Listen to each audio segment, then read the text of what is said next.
No more silence, we take a stand. For the people who cry for the dreams that fade. We speak for the hearts that justice betrayed. Radio True DJ on FM 103.9. Radio True DJ on FM 103.9. Now we voice, now we power. True video go shine like tower. We no go fear, we go talk. Even if they know I make we talk. True Media Radio on FM 103.9. Now glory they Friday, not true we they preach. Freedom of speech, now that we they teach. For salon, we go stand tall. Radio True DJ, one voice for all. We honor the land, the struggle, the fight. We shine a light in the darkest night. Because we believe in hard work and faith. The Sierra Leone way. We hold the line, come what may. Them one set we more them, but we go shout. Now the poor man voice we they bring out. Now we alright for know the truth. Now that make we go protect the truth. Truth began, no they neglect anyone. We are the voice, we are the flame. Truth will rise, they'll know our name. We are the truth and nothing else. Truth they get, we know they play. Now for salon, we declare the way. Tune in every day to Truth me get radio. 3.9. Truth me get radio. 3.9. Radio to media. Radio to media. Radio to media. Radio to media.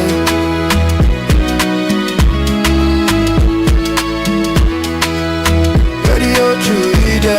On FM 103.9. Radio to media. On FM 103.9.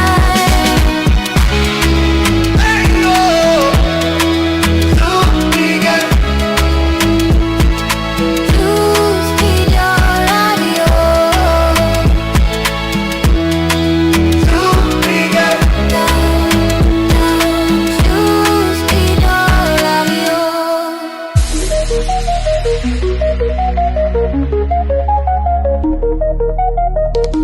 This is Truth Radio, 103.9 FM.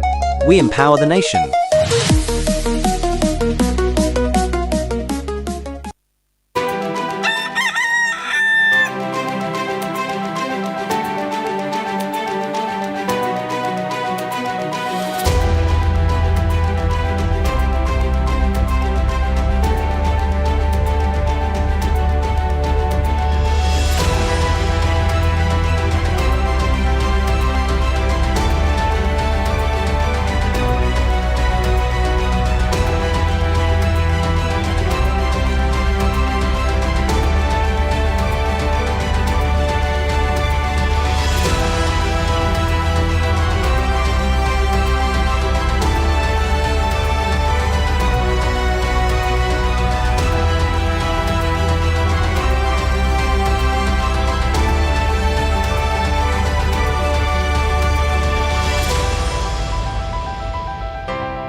Mina Yusuf Jallo, the Cow Footprints, and you they listen to Truth Radio on 103.9 FM live from Freetown. Natu de las.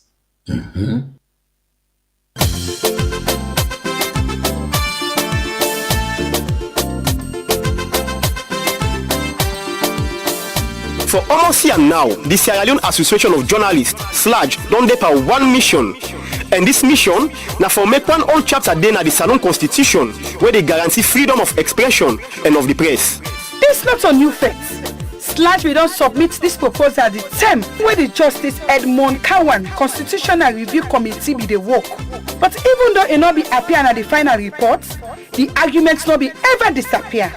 In fact, the arguments in a can't they pass any other term. The tripartite committee will be set up because of political tension then. They recognize say constitutional reform important for make we get believing among ourselves, accountability and collapse. But we for make one thing clear. If constitutional reform now for make we tap problem them tomorrow, then for protect free expression for being one main part for that efforts there. Because democracy not only the well where it campaign election, no. Democracy the well where citizens then they afraid for talk, where then they intimidate journalists them, and where then they silent voice them, where they talk true to power.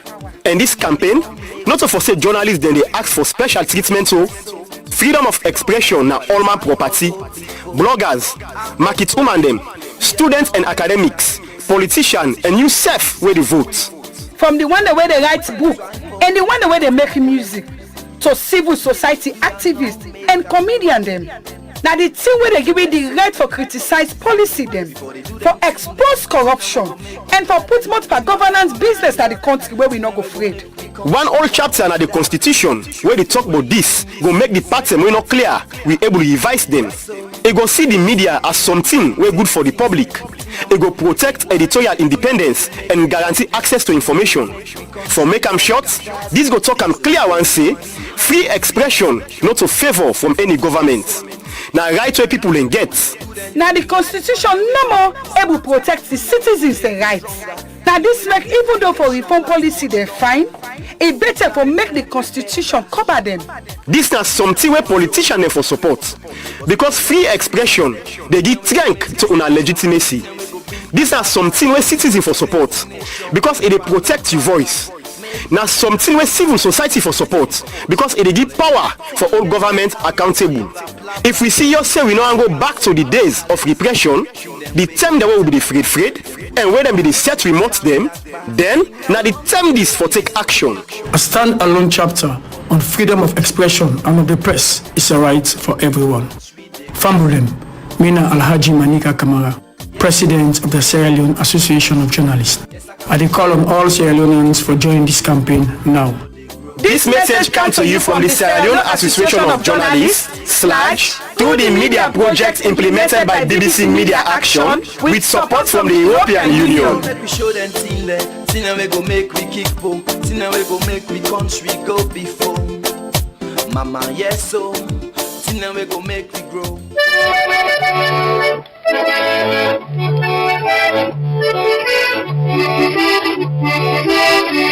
Ayo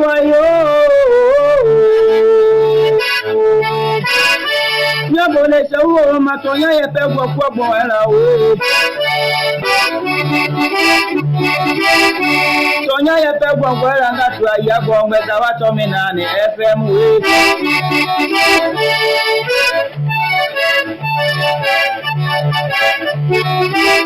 Tonya yepe gwo era ngatu ayabo ngweza wato minani FM Tamyanga tua tonya yepe gwo era we Anya buda tonya yemi aloma Tonya yele mi amome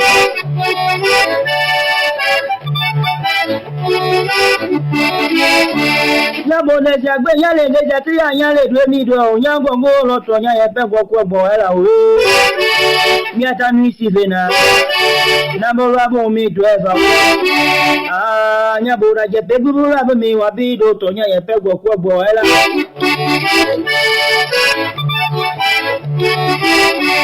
Amiaga tole papa goti talo ba papa nebe da penegbe nugo ma o aya gbogbe cha wa to mi na ni FM ne ma ya mi abede be da mo keni mo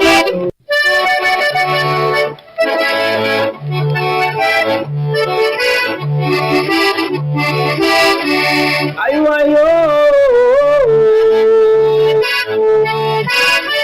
Nyabone chawo matonya yepe gwo era o Tonya ye pe gbogbo era nga tu aya gbogbo ta wa to mi na ni FM we.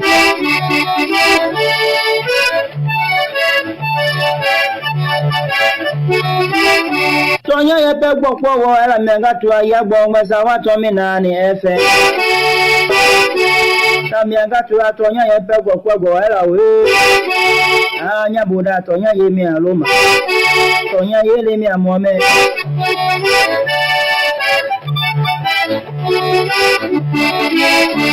Nyabo de jagbe nyale de jati ya nyale dwe mi do nyango ngolo Tonya ye pe gbogbo era we.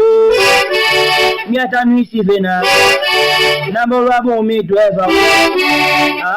Nyabo ra je pe buru rabo mi wa bido Tonya ye pe gbogbo era.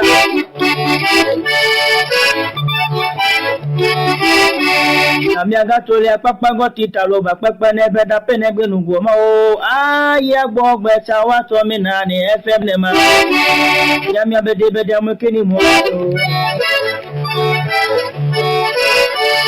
ya de kini mo ni da keza me e bi lo to me gbo kami ago pinga e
It's a beautiful country.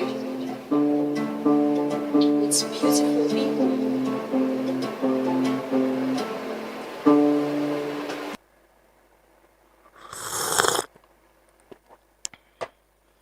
Beautiful country with beautiful people indeed. Good morning. Good morning and welcome to the Thursday edition of the Truth Morning Devotion. Today is Thursday, 27th day in the month of August 2026. We are grateful and thankful for there again today. It's always a blessing for sleep and wake and come here, We are thankful. Thankful for we life them, thankful for our lives and too. Appreciate and grateful that every other weekday morning we have families that start their morning with us. We have friends. We get well-wishers. We get critics as well. We get people. But generally, we have Sierra Leoneans. And sometimes non-Sierra Leoneans, because I've met some few people we are foreign national, then we would tell me, say, yeah, we listen to you, we watch you, we see your videos, and they understand the crew, small, and they understand. We foreign missions them somehow and all of that. Yeah, but good morning and welcome. It's always a blessing for there. We're thankful, we're grateful that we're there again today. Another weekly morning, the Thursday edition. The weekend is slowly coming. Tomorrow the weekly one fast too. Just like you call, we started on Monday and today's Thursday. The weekend is fastly coming. But yeah, it's sometimes, when you enjoy doing what you're doing, they even worry about, it becomes normal. It normalized. It becomes part of you. I know a lot of people where they wake very early for go do it in them, whether in public service, whether in private sector. The woman they wake in sweep here where they clean every other morning. People trying for their livelihood, people trying to do things, forget the economy running. We mama, we sister them, we wife them, they go Dove Court, Congo Market. I see them clear up Kuto Road, but I see them don't return the back. Kuto Road, the market they around, Tombo, Funkia, and all across. So people in a Kisi Market, Low Cost Market, Brahma Lane, Waterloo, Waterloo. Waterloo is a very busy place. It's a very, very busy place. But the dump sites within the main highway there, it's something that needs to be discussed. Even the one at Bome as well. But like I say, the plan for get the chairman of the Western Area World District Council, hopefully the mayor of Freetown, and see if we can get 2 other mayor them or chairperson them now the region for low talk about waste and waste management. It's a serious issue. I think we need some serious enforcement and providing the services as well to people. Well, sometimes even with the service the people and they do just waiting they want for do. We just don't normalize things same way. Now wrong thing them, and it shouldn't happen. It shouldn't be. We shouldn't accept that. We are humans, and human being we for live in a very clean and healthy environment. We not for allow we place them for dirty like how with the dirty. So we shouldn't. We all for make efforts and play way on part, and hopefully we'll find them and get that conversation today. Today we're going to talk about education. I'm going to talk to the Minister of Technical and Higher Education. I think for the very first time, there are a lot of issues from PAC on waiting to happen with we technical and higher education sector. Now one of the big 5 changes, human capital development. Now one of President Building big 5 changes, and it's something that is very, very important for talk about. I remember we started a conversation now on the education sector, and I had WAEC and I get Alfonso.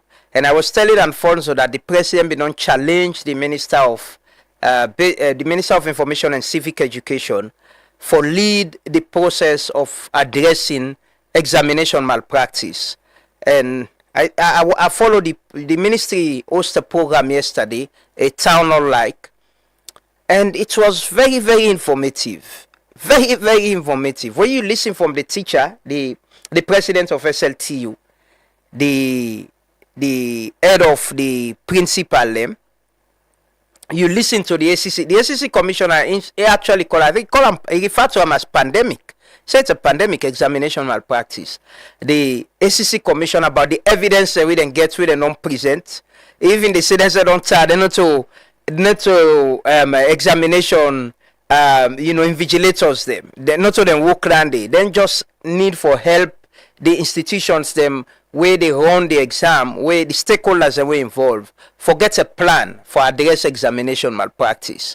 When you listen to the Minister of Education and the Minister of Technical and Higher Education, basic and technical education, you listen to Alfonso, man, you understand, say, we have a problem, we get a problem, we shy away from them, and we shouldn't shy away from it. We honestly have a situation. And we for talk about them, and we all for take responsibility. Sheikh Ibrahim Salih Kamara said something the other day. You just can't give people education for cram and read.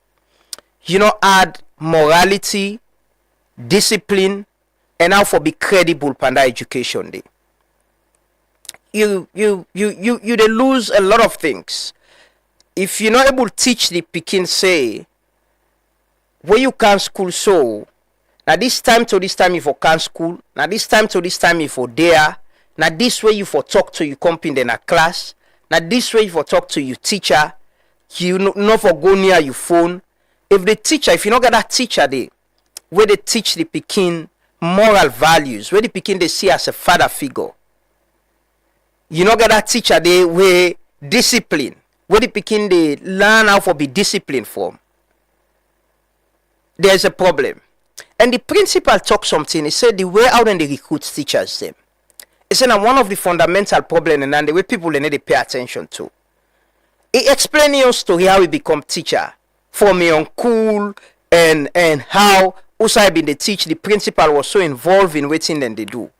So waiting they happen presently.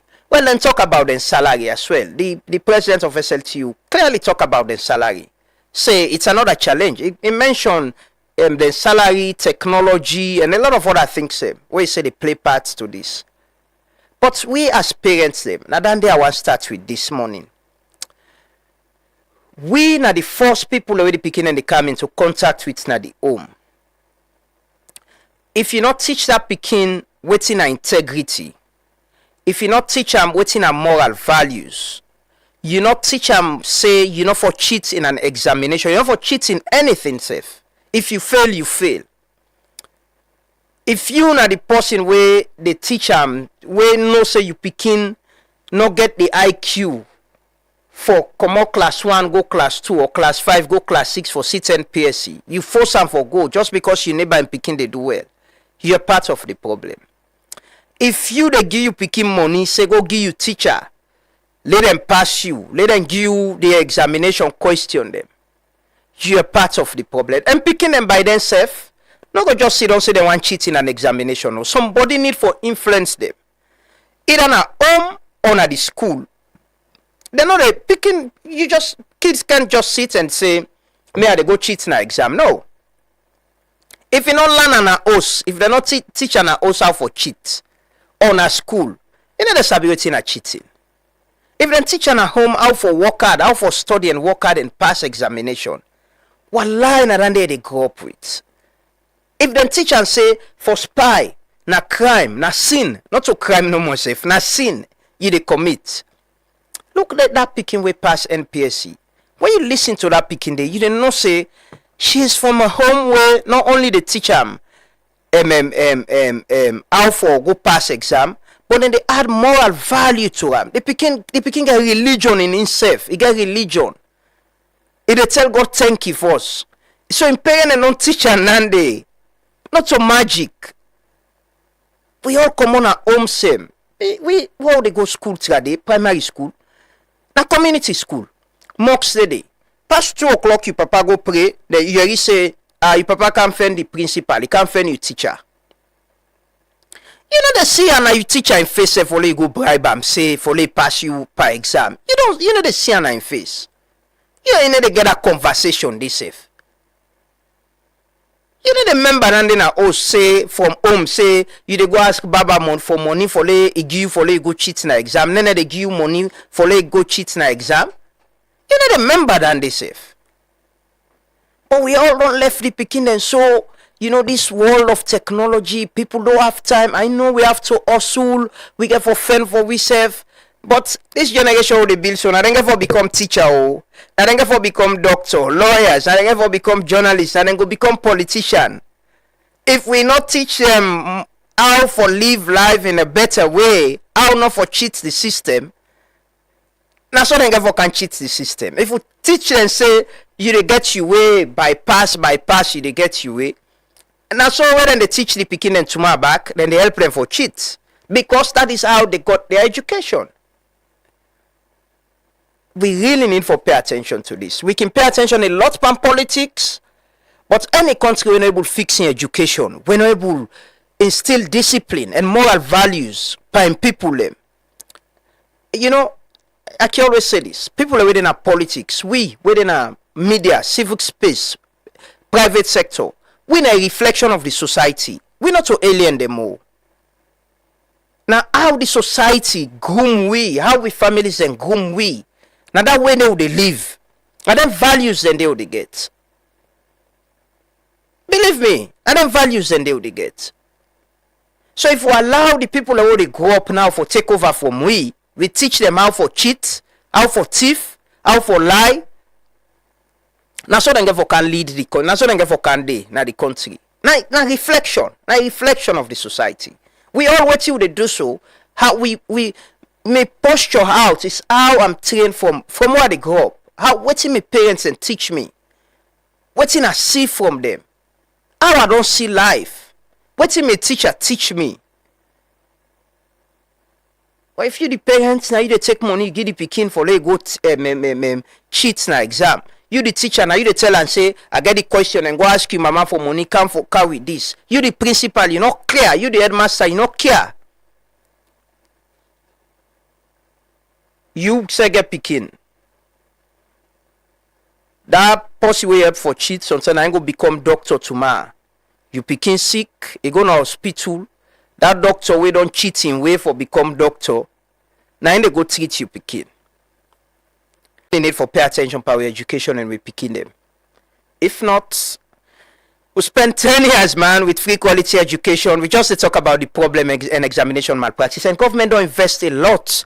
You they pay, there is a levy. There's money there where I look up that I go look them up.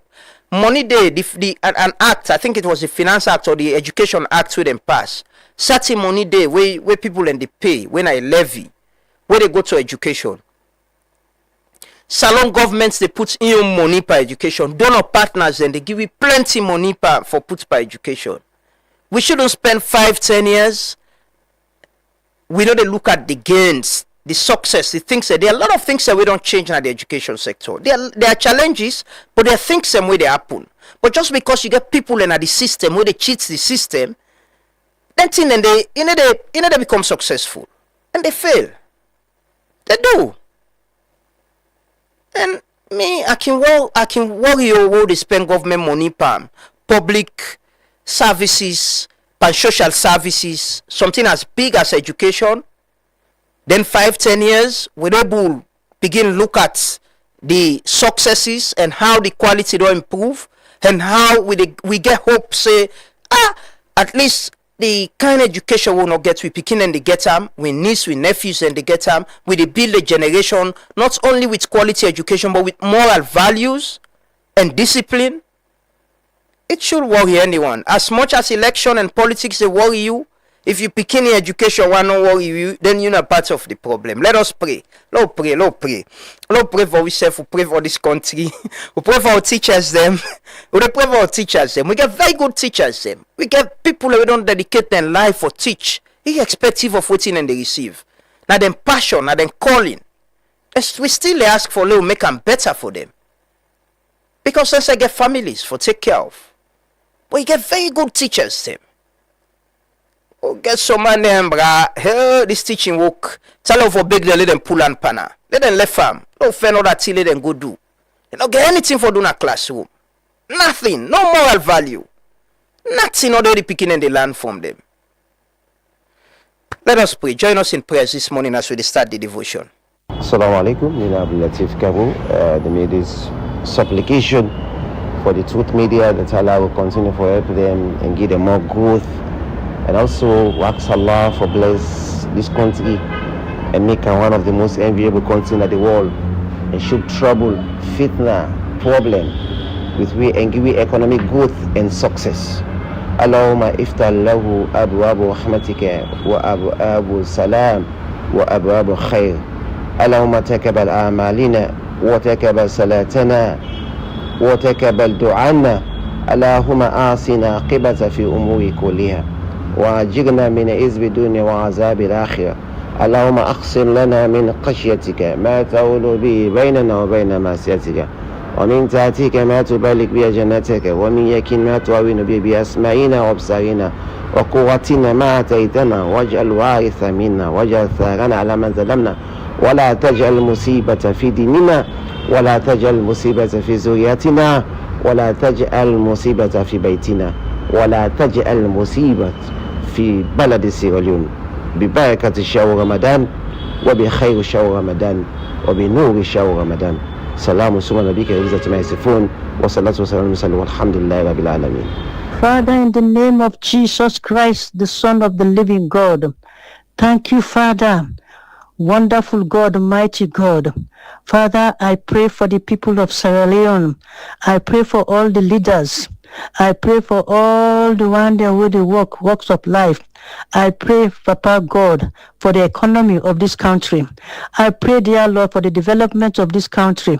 I pray for your divine blessing. Papa God, you are God from whom all blessings flow. Revelation 22 verse 2 say, the tree where they plant, they bear 12 times in a year. He said the leaves now for heal the nation. Father, may you heal the nation of Sierra Leone. May you bless this nation in the mighty name of Jesus Christ. May your glory shine upon this nation in the name of Jesus Christ. May you continue to bring joy, peace, loving heart to each other in the name of Jesus. I pray for love. God, the Bible says, for God so loved the world that he gave his only begotten Son, that whosoever believeth in him shall not perish but have everlasting life. Father, I pray that your love go overflow. And I pray, Papa, your blessing go come. You go bless this nation and live afresh with power, with your glory. Thank you, dear Lord. God, you know God, where the area answer prayers. God, I give you glory, I give you praise. Thank you, Almighty God. May your holy name be glorified. May you be praised, may you be exalted forever. Almighty everlasting Father, the creator of the universe, and the ownership of the world. Lord, I worship you, I glorify you, I adore you, I magnify you. Lord, I bring this nation, Sierra Leone, into your hand when your handmaid. I ask for your divine blessing. I ask for your protection. I ask, oh God, for forgiveness of sin. I ask, oh dear Lord Father, that you continue to bless this nation. I pray that you bless the economy. You bless the leaders of this nation in the name of Jesus. May you direct them. May you guide them. May you lead them in the mighty name of Jesus. We pray, oh Father God, for every blessing will come from you. Let we receive under this nation in the mighty name of Jesus Christ. We thank you. May you bless the people, oh God. May you bless, oh Father. Cover this nation with the blood of Jesus Christ. In Jesus' mighty holy name, I pray. Amen.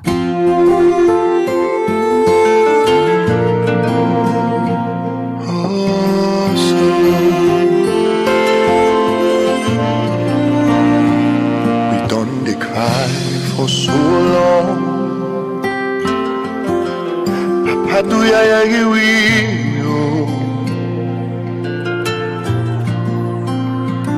we done the pray so today the time don't come for make you answer. We tire for past being do. Papa, do ya sorry for it? Because we sense the nonsense if we not get you presence. And if we been get drunk, we for don't fet for ourselves. But we not able, now you capable for pulu ipandi skulala.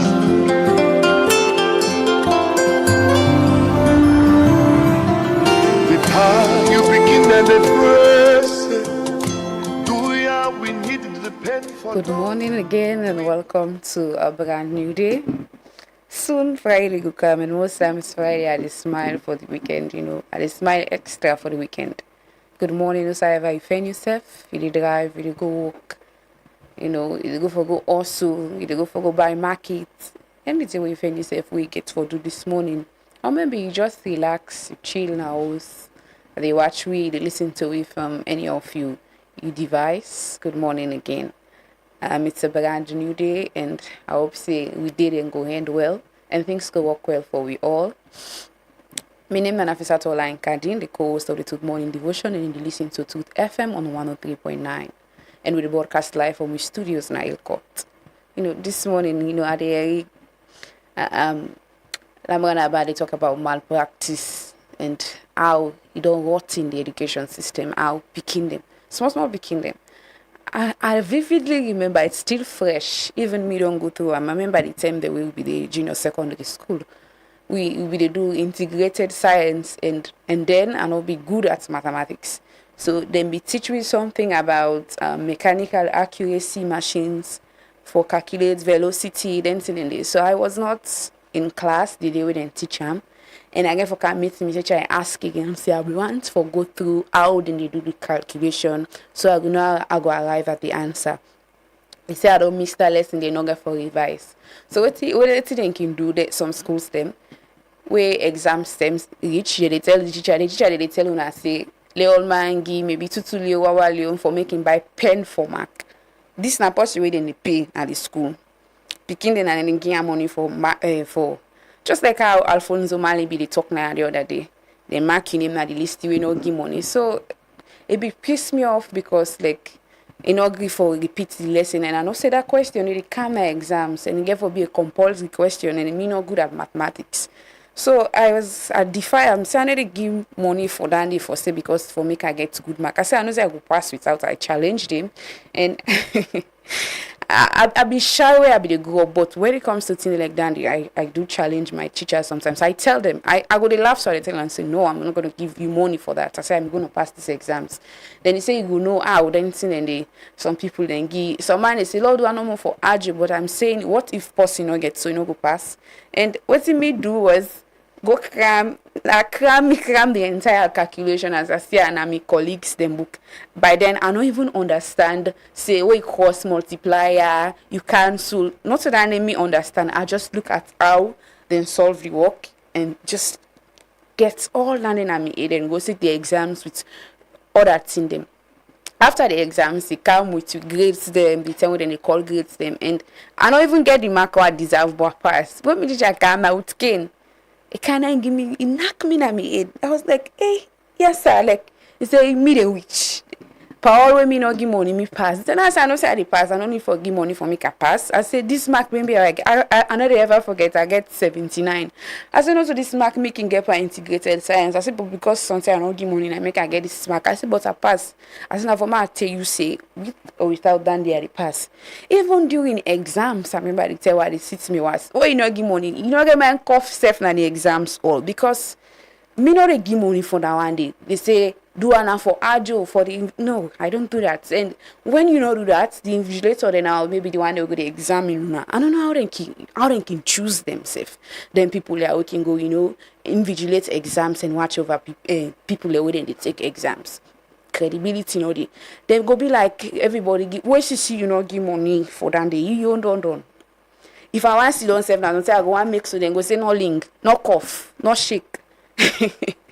While the other one the way maybe go don't give money, they make like at least they get some amount of freedom. You go talk, you talk to your company, you go laugh, you go this, but you ain't not pay. You for in a corner or if you don't spot anything like they tell you baby.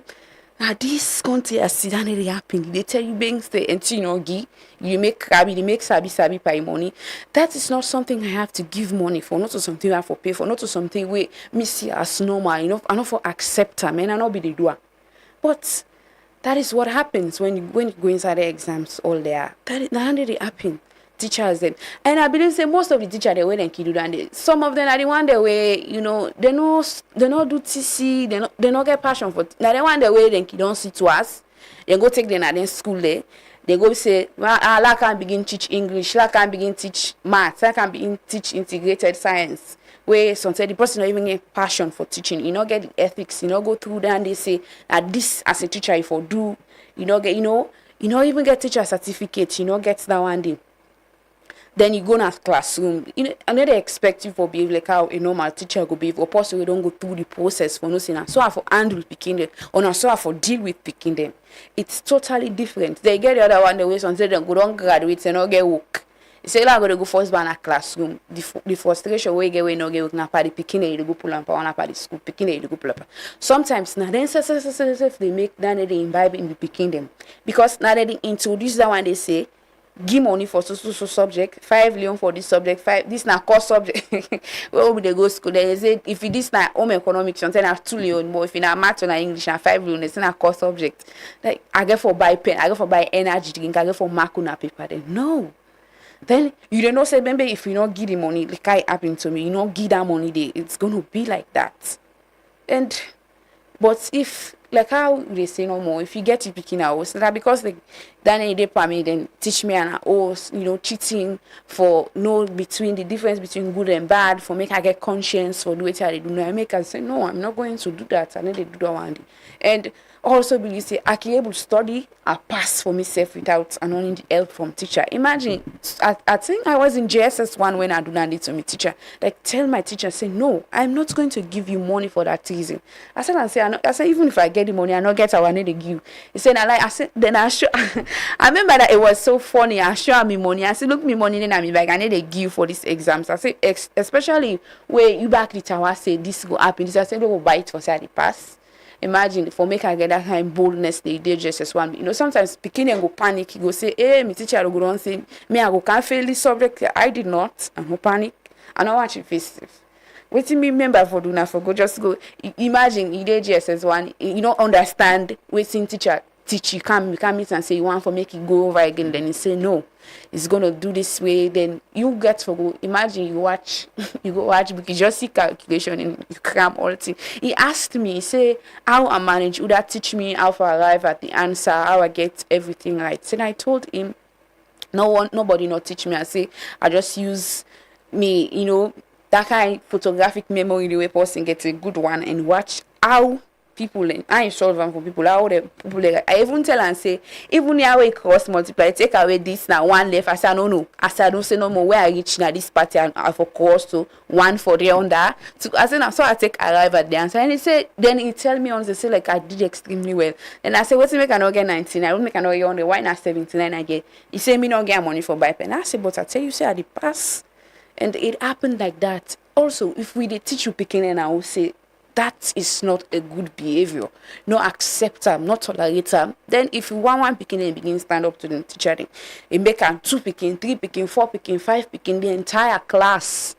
Space not there for that teacher, they for do that one day. Because if una all complain, as in so una principal, una headmistress, or una parent them, 2, 4, 5 picking go complain about one teacher, they not look into that one day. 6, 7, 8 picking go complain about one teacher, they not look into that one day. Then go must look into one day, go must investigate why. Maybe if you fail or something happen, you can voice them out. Be bold enough or say yes, me no go deep or malpractice or no go. Sometimes I think about integrity too. Imagine I consider myself always as possibly intelligent and go school and I believe say this is something I can do if I study for them. So if me go spy, then that's not integrity for me. I know they even want bluff with that grade there. I know they even want bluff with that mark this.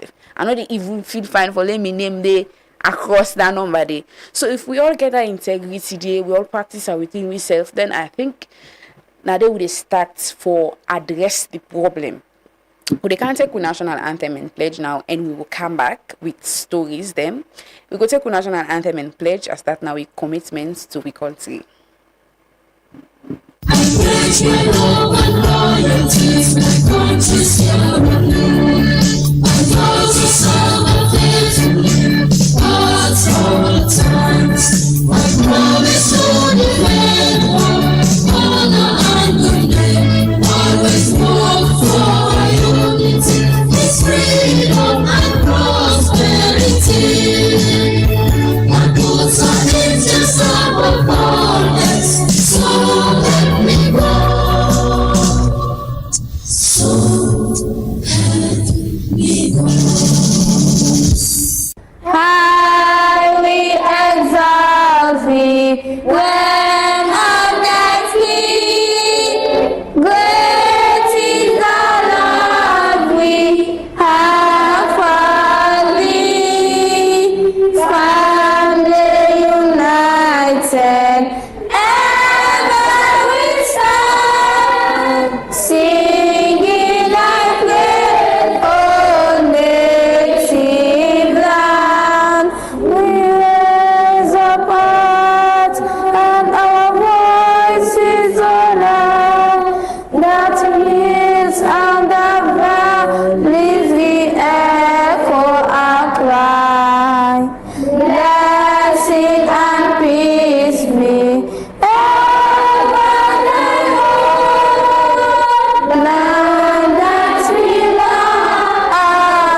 Will the Mamama village get their rights today?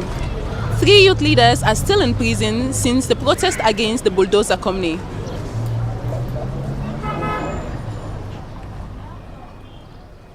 Having heard the argument from both the prosecution and defense, I hereby declare the following. On charges of embezzlement of funds, not guilty. Hey! Oh, this country. On damage to community welfare, the defendant is not guilty.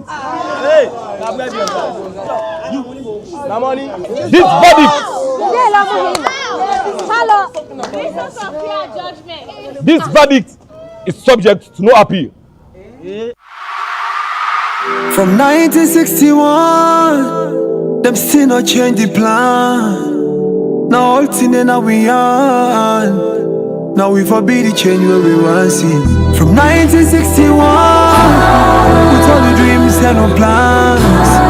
Now we understand. Say, now we forbid the change where we want see.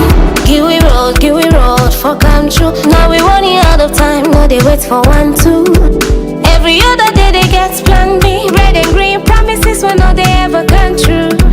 Gay now Tony wa mulala. Gigi now pema we mojala. Now we mini result Alex and Asara. And with the youths and don't understand the matter. I know you not go believe say. So many good things there for we all. Do you know say not to you business? This time we the younger them for involved. So make we count 1 10. Left the book could talk and all the bad arts behind. So make we count 1 10. Show them say now we God don't send. We run out of time, so make up your mind. Now we forbid the change when we want see. Salon now we all get we roll. Now we forbid the change when we want see. If we not let the flow, the waiting they go. Now we forbid the change when we want see. Salon now we all get we roll. Now we forbid the change when we want see. Oh wow, if you know how in the pain. Say somehow, all these years has been the same. And for mommy, no focus on the truth. This from the depths of the heart of a youth. Body move tongue, this not time we do the right thing. Cause everything they up to you. Now we left for fets we serve. For Monday we know the fets for we serve. If we only plan now for one go neighbor host for trust. Now we get for pay the debts for we serve. We boku minerals and we for better where we sell out. Now we for Billy Road, now we for make sure we not pull out. Grab what you compy make you tell them. If we want forget we freedom. Now me and you go get for B Mandela. B Mandela for salon, not to region or party. This country now all my own, not to family property. We go 2 steps forward, we can 10 steps back. Salon for be paradise, not to pass we go na dirty. Okay, you go fix the road, me go fix the light. Other man go plant the rest. Fen water, now we fix the pipe. Billy O's, so we not go want use for sleep tonight. I progress like this, so make the red and the green unite. So make we count 1 10. Left the book could talk and all the bad arts behind. So make we count 1 10. Show them say now we God don't send. We run out of time, so make up your mind. Now we forbid the change when we want see. Salon now we all get we roll. Now we forbid the change when we want see. If we not let the flow, the waiting they go. Now we forbid the change when we want see. Salon now we all. Ask this, the food I go. I'm not for being Mandela and Aditino, but what till you go fet for make it done? Is it gonna stop? That systemic thing we want for make it tap, we want for rise up against. Is it that you single action go make it stop? Is it going to stop if you make that sacrifice? Okay, ask yourself now. I mean, talk a lot about malpractice and how we the pick it and the teacher then gets involved, but also we will not forget the parents them. Some parents them then they're ready for that day now. Ways then sit down they pull them money now. Sometimes now they go meet the teacher now. Say, hey, this is picking up for watch and for me up at the exams. Say this is not big exam, not easy. And for watch and for me, take money, catch and the teacher and some parents then they give us. He go give the principal money, he go give the teacher money, they get man all they go get the money insurance and I'm picking down they wanna watch and for me. Then kind of thing and they no, you should not do that. You know they teach you picking integrity. You should say get integrity then you know they make you picking able for reach in full potential. Because if you don't make how dem can call and soften the ground, then how you want the picking for perform, what you want make come on from himself, whose performance you want for me can give out there. If you wanna the pay and don't give, or sometimes picking can meet you now, or can't tell you say, hey, the exam then some man for give 1 million or 1,000 or and some man for give 500 million so or else the game made it open for you. Then you have to go to that school and complain. But again, you want then go to that school and complain. You other parents then go back you, other company parents then go agree. They all not go the same mix by the same thing, they go give the money. But if 5, 6, 7, 8, 9, 10 parents say no, we need to give that money, we need to do then that's who side change the beginner, they change the start. So we can take stories them this morning. First story we can take is the one with Alvira Thomas. We don't run an and we continue for ask people them, for help out Alvira. Alvira na a civil engineer and the mother of one where they live na Freetown, and he get tumor and he needs surgery. And I think it's around $22,000 and the estimated amount we need for that operation day, and not to salon then get for that. We go take that report dinner we David Aspin Solomon puts together and we could come back. This na Alvira Thomas, one civil engineer and mama. We got to one pikin with tap na Freetown. Alvira the big Sierra Leoneans and other members of the public for help am for raise 22,000 United States dollars when about 527,600 new leons for get urgent medical treatment na India. Yeah, now I really be the battle with na last year I do the surgeries and all, and like this year now it start up back. Complications coming, bleeding just start up from nowhere, and finally they get for tell me say, well, this no way no dinner here until you travel going there.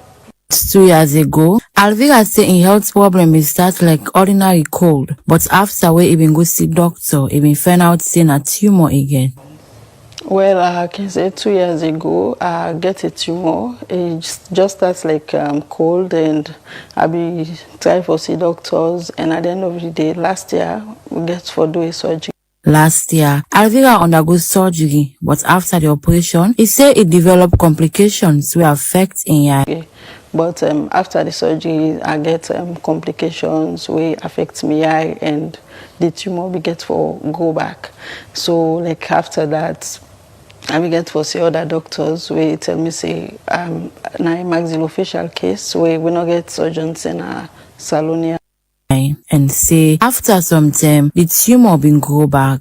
As in condition they continue for worse, Alvira say consult other doctors them wait till and say in case serious and go need specialized surgery. According to Alvira, the doctors and tell them say that kind of a surgery where he go need, the surgeons them not in a salon. Because of this, he go need for travel go Max Hospital in India. Also, he go able get the chemo radiation and surgery where he urgently need. For now, Alvira say he dey on treatment where he describe as first aid, just for keep on going as they try for raise the money for travel. But the cost of the treatment and travel don't become a very big challenge for him. So now for sake of that make Alvira the big Sierra Leoneans them, individuals, organizations, philanthropists, businesses and anybody we get the ability for help am. He say it beg anybody we see or hear but in situation for support am, because even the smallest contribution can help bring am closer to the treatment we urgently need. If you want to help Alvira Thomas, you can send your contribution to the number them waiting at the flyer.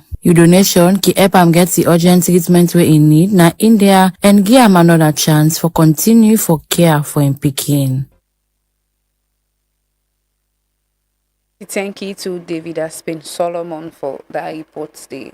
We will continue for ask the public, for reach out and help in any way you can. Anybody can be in that, can find yourself in that situation. If you want for help out Alvira, you can reverse again and watch the video, especially for the one that will watch on YouTube or after the live, you can do same. Or you can check Alvira Thomas in Facebook page, the flyer the details there. So if you want for reach out and help them, so you will help them. Again, we'll take another story. I go just read short one. An injured health worker they seek $15,000 for specialized pelvic surgery in India. Himself, a 37-year-old healthcare worker who works under the Western Area Rural District Health Management Team, Mohammed F. Kamara, is seeking about $15,000 to undergo specialized orthopedic surgery in India after he sustained, multiple pelvic fractures inside motorcar accident while in be on duty.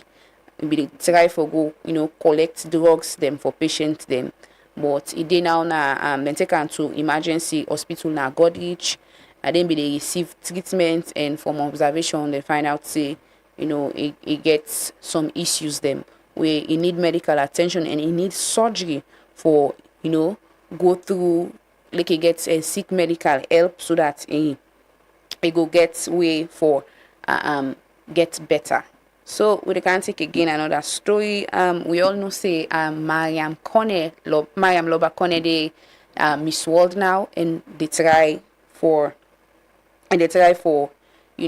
put Salon at that kind stage the way the global platform where they say Mariam they actually they help Winner Salon for puts the I watch in video in speech. I remember so we play at the last time and we all see how she spoke about the drug issue and the thing the way he talk about he portray Salon, say Salon nada kind country the way young people them this drug business, this drug wahala not easy, but that's that. We can't take the town hall video. Yesterday Kotobi talk about how he watched the civic town hall where they own the Miata Conference Center for look at the education business na the country, education while and this country.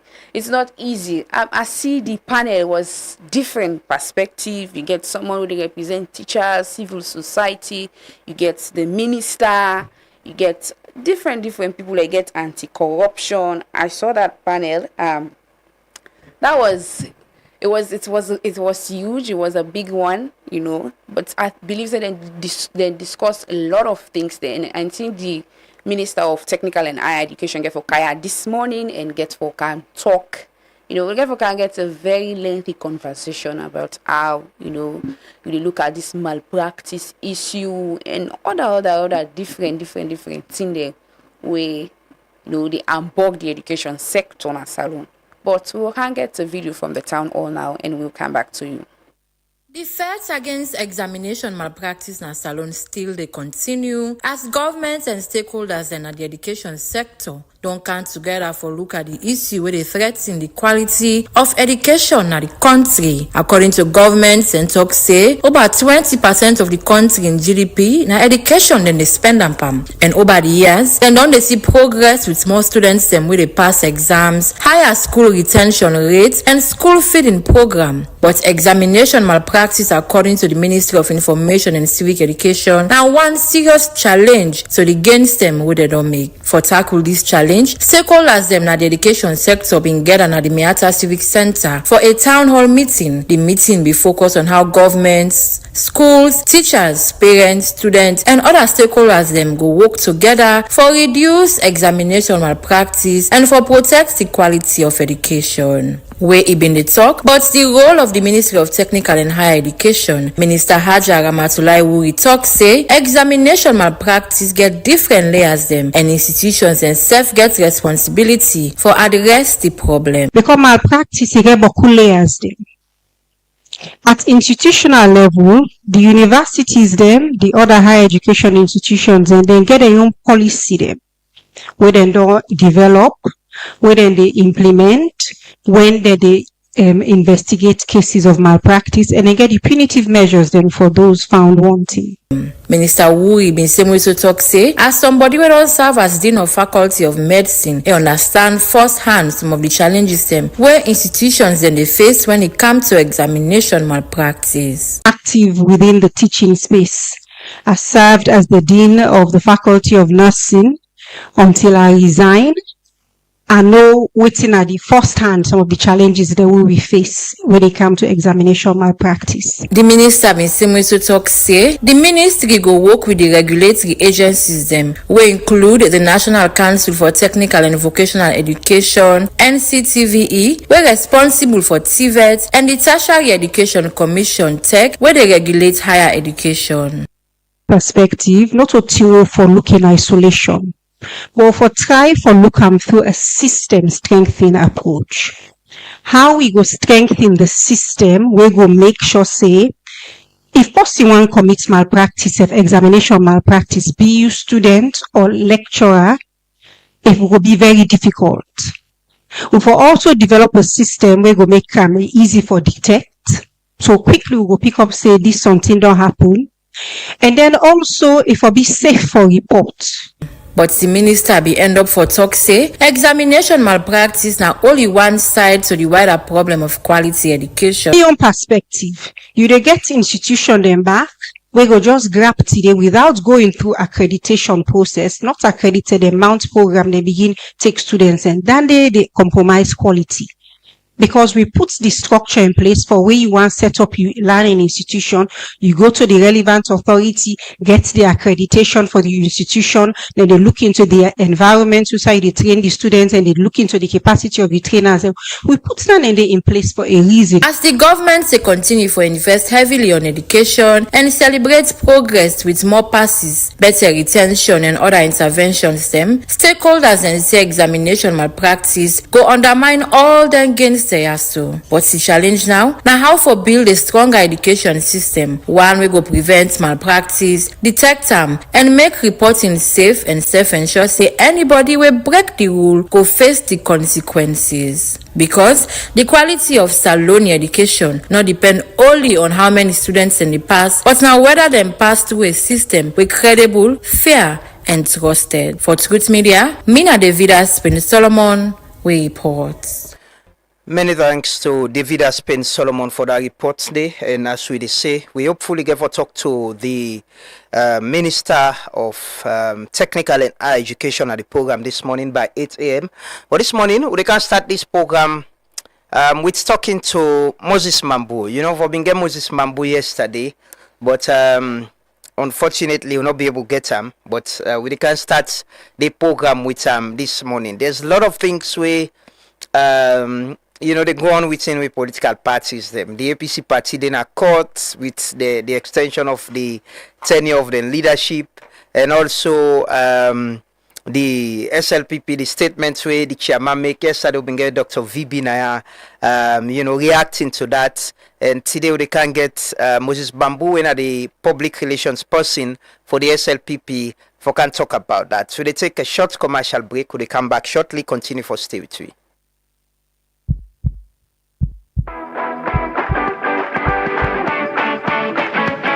Salone they take action for every mama and every pikin. Together we go reach zero. We all for take action so no mama no go die where it give life. No pikin no go die from preventable sickness. No pikin no go left behind for take maclate. The race to zero day on now. But zero no go happen by chance. If you na mama or belle woman, take action. Go na clinic early. If you na papa, take action. Support mama, care you picking for maclate. If you na chief, take action. Encourage belle woman then for go hospital for the well body one. We all for take action for save the life of we woman and picking them. So join with today for take action for reach zero. This message they come out from the Ministry of Health together with the Ministry of Information and Civic Education. Are you tired of waiting in long lines at the bank? Say hello to OmniLite, your ultimate banking solution from EcoBank. With OmniLite, managing your finances has never been easier. Here's why. OmniLite allows you to enjoy easy access to your account information across multiple countries. Monitor your accounts in real time from the comfort of your home or office. Rest assured with OmniLite, all your online transactions are guaranteed secure. Do you need to transfer funds? No problem. Whether it's domestic or international, OmniLite has got you covered. Make multiple payments effortlessly with our convenient multiple transfer service. and paying bills is a breeze with Quick Bill Pay. Plus, schedule future payments hassle-free with standing order. Want a checkbook? Just request it on OmniLight and it'll be delivered to your doorstep within 10 working days. Experience the convenience and efficiency of OmniLight today. Visit us online or at your nearest EcoBank branch to learn more. A better way, a better Africa. Welcome back. This is the Truth Morning Devotion on Truth FM 103.9. We the broadcast live from the studios na Ilkot na Freetown. And we're on Facebook, YouTube, and TikTok. And we partner radio stations them right across the country. Welcome once more.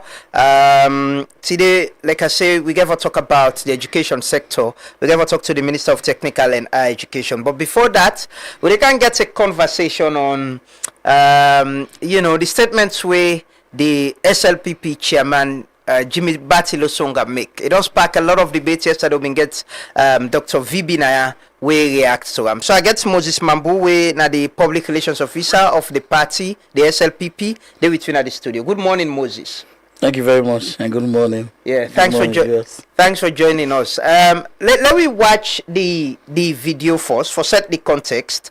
Let me just watch to wait in the chairman say, then we can get the conversation. So if we want for better as chairman, then one of the message we are the give now, I want me nobody not take side right now.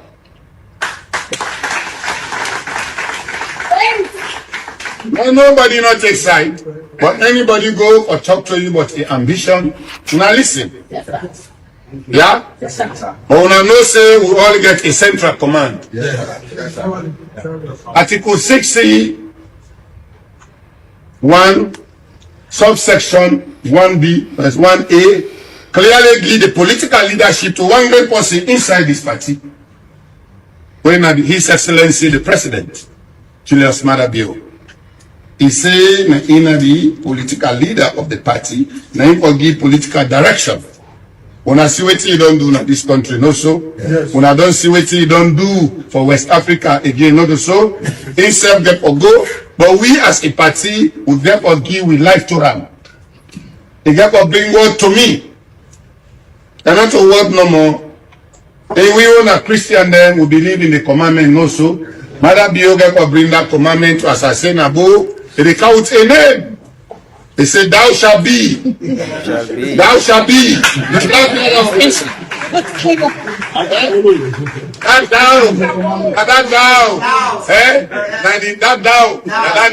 say. And when that name they come to me, for that cow to now, that the commandments they come. And the other thou, Mr. go say, thou shalt follow this way. That's so. Thou shalt follow this way. And who is that way? The leader knows so. Like me could say, follow the leader. Stick to the plan and follow the leader. And who is the leader? President Bill knows so. So I want more to know than they now want you, I want to go. Anybody go to now? When I listen to her, when I hear what they say, you understand? Will not give any battle to anybody. But we party will not declare it when they go. But some man and they go under, will not go drive them. Time the cow they declare proper. Yeah? So I want more to know that. That's the chairman of the ruling Sierra People's Party, Jimmy Batilo Songa, been the address chairpersons of constituencies na in party office na the SLPP headquarter na Freetown. Moses Mambu, thou shall follow. Who are you they follow? I dey follow President Bio. Okay. So yourself they wait for the name? Well, President Bio can forgive the name? Well, the name in the context, not to chairman not be referred to a human being when it comes to the name in the context of that discussion day. So it's important for make we set the base. Okay. Make we set the context and the premise in which chairman be the top. You mean interpretation or context? Yes, well both. Both the interpretation and the context. Okay.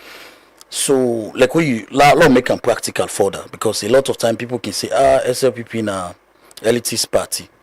So what we don't try for do as an executive, now for always make sure we go down to the lowest level, whether it comes to interpretation or whether it comes to setting context on how we communicate to the grassroots people them. So we get layers of communication. The way we communicate to the stakeholders of the party, the leaders, is different from how they communicate to the lower cadre, like how you say constituency chairman there. Because from constituency chairman now, they go down. Now then they interface directly with the zones, the chiefdoms. They go down now, market women, bike riders, and then now they interface with them. So anytime we try for communicate, we try for communicate to them in a way we will make them practical. So we'll make them practical and applicable so then go see themselves inside them communication.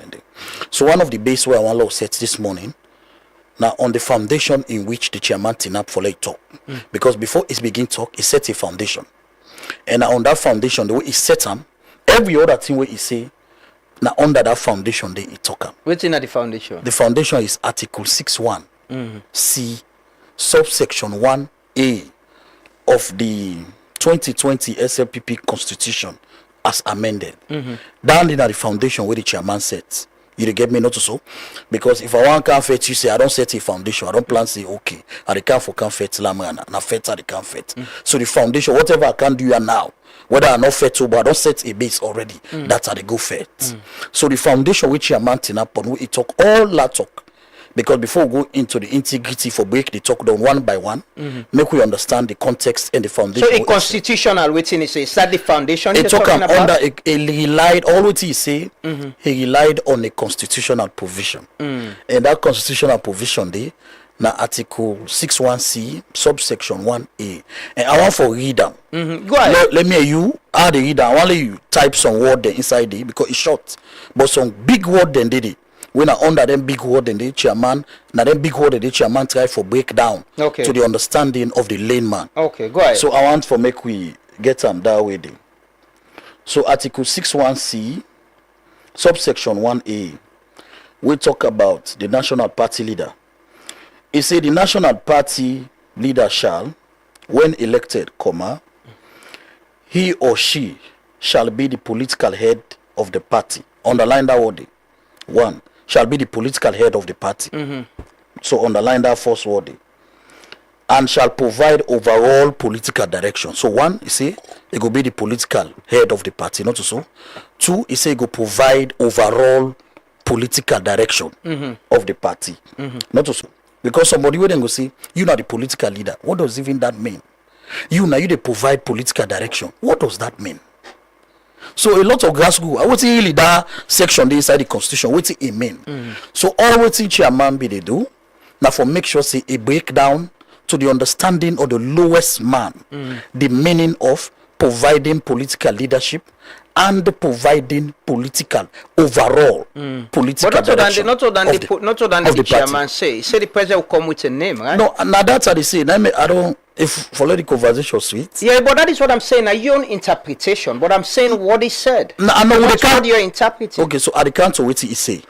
But before I count of what he say, people need to understand what he rely on for say what he say. Now the constitution make him say so. He say so. So what the parts on the constitution where he rely on for say what he say. Now I want try for read where I don't read so for make people they understand. Yeah, then they don't clear. Okay. No, what's not clear still inside it. What's not clear still inside it. Then what then they were used so with the drafters of the constitution, right? Yeah. Now then what then they Jimmy try for breakdown. Okay. In their statement, then they saw what he make different statement the way he make. So any talk where they talk, they bring you back to the leader and they provide political leadership. B, the leader and get the constitutional mandate for provide overall, not to half provide overall political direction. Now the first question is, what is a direction? What is political direction? If they say, Lamrana, you are charged with the responsibility, maybe by article of association of how Truth Media was established, you are charged with the responsibility for provide the general direction, overall direction of the roadway Truth Media they take. You understand not also? People can define that in so many ways. So now Jimmy be the try for do. Not to like say anybody say no more. All what he be the try for do. Now before rely on this article and then communicate to the and then break them down for the understanding of the constituency chairman we now get for be like the disciples who they carry the message go. And so now come out to the and the message is that now the president get for come with a name. Well, and that is interpreted in your own interpretation of the constitution that is part of the leadership and directive where the president they provide. The name in this context under this provision where the president get for carry, not to an individual. No, thank you, not to a human being. Now you come back to the same constitution where say the president and get for give political direction. So what in you need for do this morning now? Now for breakdown, what does political direction entails? So now Jimmy, now the chairman be the try for breakdown. What does political direction entails? That was what. So political direction could mean coming with a name. Could mean coming with a name of no, Jimmy no reach that side. No, but Jimmy said name. Jimmy no explain what you explain. No, that's not. This could have been now your own interpretation. No, not to me. This time me. Listen, not to all thing. I'm the spokesperson for the party. So, for example, if the leader make a statement, when President Bio make statement, I've been to money. I was here. Yeah. They try for breakdown what he actually mean inside the statement. Yeah. When make statement now with 75th anniversary, I've been there. They also try for break and down, let people they understand clearly what's in the president, the leader of the party, be mean. That's my duty. What in the chairman try for do, now I don't tell you so. Okay. The conscience of the chairman now been for define in the lowest possible term the meaning of providing political leadership and providing overall political direction. In this case, for example, political direction can mean like where the chairman put on, the president will come with a name. You know, ask which name. The president, for example, right now, there are series of political decisions we need for be made. One, a name of a place. Who's how they do the next convention for elected flag bearer? No, I can't. No, you don't need for play on the intelligence of cell. You members of they are literal interpretation of things, and where somebody they say things to a certain gathering, you can able interpret what in the mean. No. Jimmy could have easily said the president's now go tell we who side with the host we conference. So now the president go tell we how we they elect we flag bearer. Yes, so but it was caught in the Bible, right? So he yes, quoted the Bible. Yes, biblically. He was speaking biblically. Yes, so Lamana. Now make us say. For me, we not pull the statement out of context.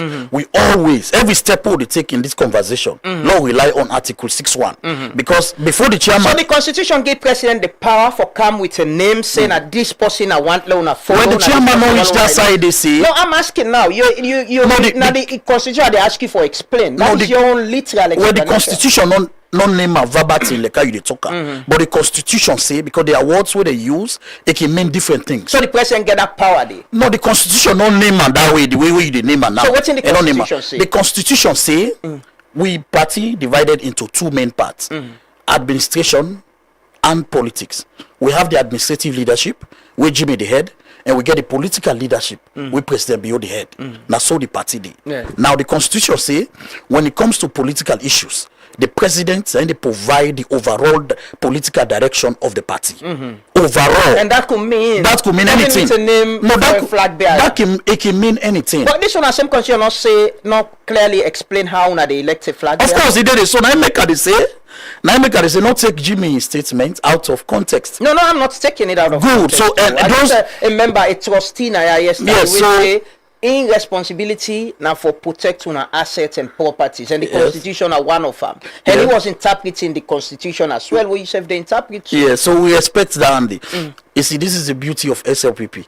In the SLPP, we are a cosmopolitan political party. SLPP is a melting pot where every member of the party get the democratic right for vent out when something they go right in their view and when something not they go right. But we as an executive, all the people of this country, a sacred responsibility for explain some of them things today. Okay. But let me give you the background further because I don't tie you now. I don't tie the viewers to Article 6.1. C subsection 1A. No, you don't interpret article in your way. Yeah, now the chairman. Now on that article, the chairman tin up where it make all the statements. But the chairman not mention that article. No, mention if you go back to the video. Okay. So you cut this time. Now it begin. Okay. Now it begin cut up verbatim. Okay. Then it begin for talk. So now they a whole. You all are secret and gonna call. Now under the hang part where it talk all that talk. Okay. Now they hang. So for we in the SLPP. We have made two mistakes, democratic mistakes in the past. We not make them mistakes anymore. Which are the mistakes? One of the mistakes now for desert the leader. at a very critical moment for desert them. We all know what happened in 2005. We'll go McKinney. A lot of people been perceived say President Kaba, but they support Solobi. And as such, he talked to the delegates then for vote for Solobi. Even though Charles Magai and others, including President Bio, campaigned the delegates. And Ugo McKinney, they put box. People went and vote. They count the votes, Solobi win. But still, some members of the party been believe say, now President Kaba now talk to the delegates them. What happened? We had a huge breakaway. A lot of stakeholders deserted the president, deserted with flag bearer. Joined Charles Magai from PMDC, and at the end of the day, you know what's down the lead we too. Not also SLPP supported some section of SLPP when it came to one-off, because PMDC was an extension at that time of SLPP. Some section of SLPP breaked away, joined PMDC, and at the end of the day, joined APC in the one-off and put winner power. That the lesson we will learn. One of the lessons we will learn from Dandy, now for sure say, the leadership of the party, the leader of the party, who eventually is the president, get a huge political capital and following. Make no mistakes. So what will they try for do? Now for continue for surrender with unflinching loyalty to President Bio. For make President Bio know say, as the leader of the party, as prescribed in we 2020 constitution now, because you know say before this time the chairman of the party was the chairman and leader. Even when President Kaba been there, been get too much stake in the party. We also been give Nadande been give eyes for make it was easy for make certain stakeholders of the party deserter. We make you say okay, until when I don't take on a party, when I go before, but me hold the power and I sit down. And at the end of the day, we all see the consequences waiting that one they cost with. Now, what we try for communicate to party member them is that we have a party leader, and the party leader is President Bio, and the party leader will get not to any kind leader. President Bio is meticulously unique, a unique character of a politician. We get certain charisma and characteristics for deliver victory to a political party. Where plenty political leaders around Africa no get, which is one, they get vast institutional memory of the politics of both SLPP and that of Salon, because it don't around the politics of this country for very, very long time. And it begin first as a disciplined, trained military officer which has the responsibility for protect the constitution. He see firsthand within Yai where civilian government bastardize the constitution will lead we to certain problems. It come and intervene at an early age and try to fix and solve some of them problems that day. Where you know say na in conduct 1996 election and handover. Not so it go back and come back and contest a win in 2018. So it gets a vast institutional knowledge. What would they try for do as a party? We know they take away. The party is not taking away the democratic provisions in the constitution under Article 4. We're not. The SLPP constitution is so plain and simple. The SLPP constitution is clear to a point that they allow them inside this constitution. We talk about the process who the lead we for go to delegate. So how will the SLPP get them flag bearer? How the SLPP will get a successor to President Bio? Okay, so it's very easy. For example, the constitution tell we how will they go about for elect with flag bearer. The National Delegate Conference, when the delegates them, now they get for votes for who that get for be the next flag bearer. But the processes leading to the event get for be supervised by the leader of the party. Now get for so that the time where the name get for come? That's the time where the name of the venue. Who side no, for example, that's where they concentrate. So it not possibly means no, the name this, of course, or anybody. No, the name of not means the name of a flag bearer. No, for we in SLPP, the name of the flag bearer is spiritual. But you know, you waiting Jimmy Batilo say who that for follow. You know, who they follow the leader. Yeah, and the leader go come with a name, and himself go say now this. Of course, if President Bio give political direction tomorrow morning, say it's getting close for make we elect with flag bearer, and at the direction I say let the next flag bearer, I don't do consultation, make it be done by Bue Hall and put local. That's the name. Or let be this person we want for success. No, well, President Bio not to that kind person. President Bio will never, I'll tell you this now, and I go show you so many examples why President Bio will never tell the national executive or anybody say na lamrana Now the next flag by President, if it be the other way, President Bill give directive and say this are the policy let it not even be the other way because no, I'm asking President Bill, you said they provide political leadership. Of course, and they try for ensure say una not desert time. If it comes and say me, I don't get consensus, I don't engage them people, I don't work with them. At this policy I will not follow. Well, there are some form of consensus. So I'm asking you now. You said that they not go ever happen. No, if it does. No, what you make I say not it happen. The character of the individual, whether President Bio, 10 chances to 1, it not it happen. If it happen, will you take this back? No. Will you apologize if if we get to the point? No, I will.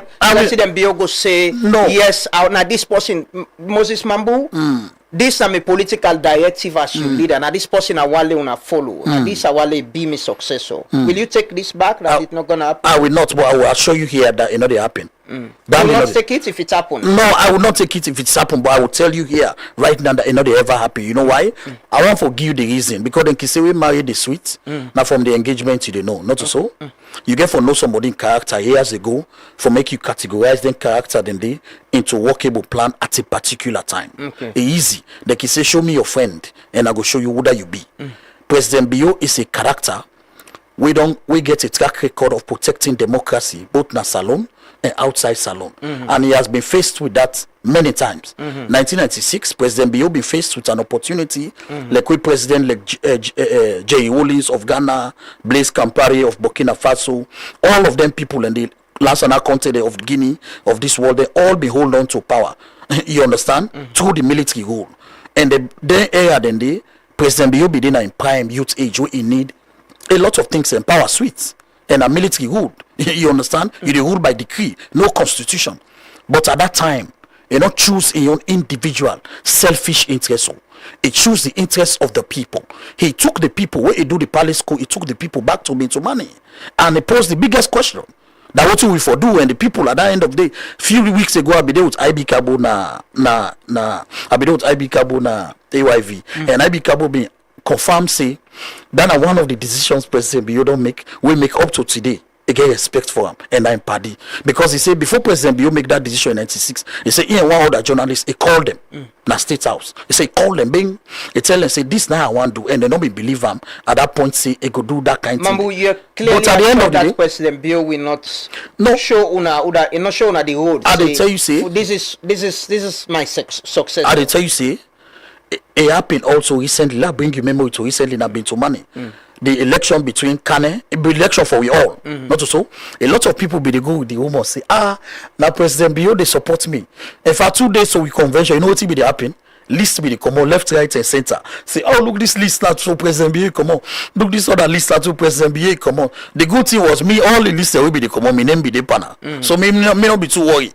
Any list we come, my name the inside. But some list they come on, in name not the. So other list they come on, in name the.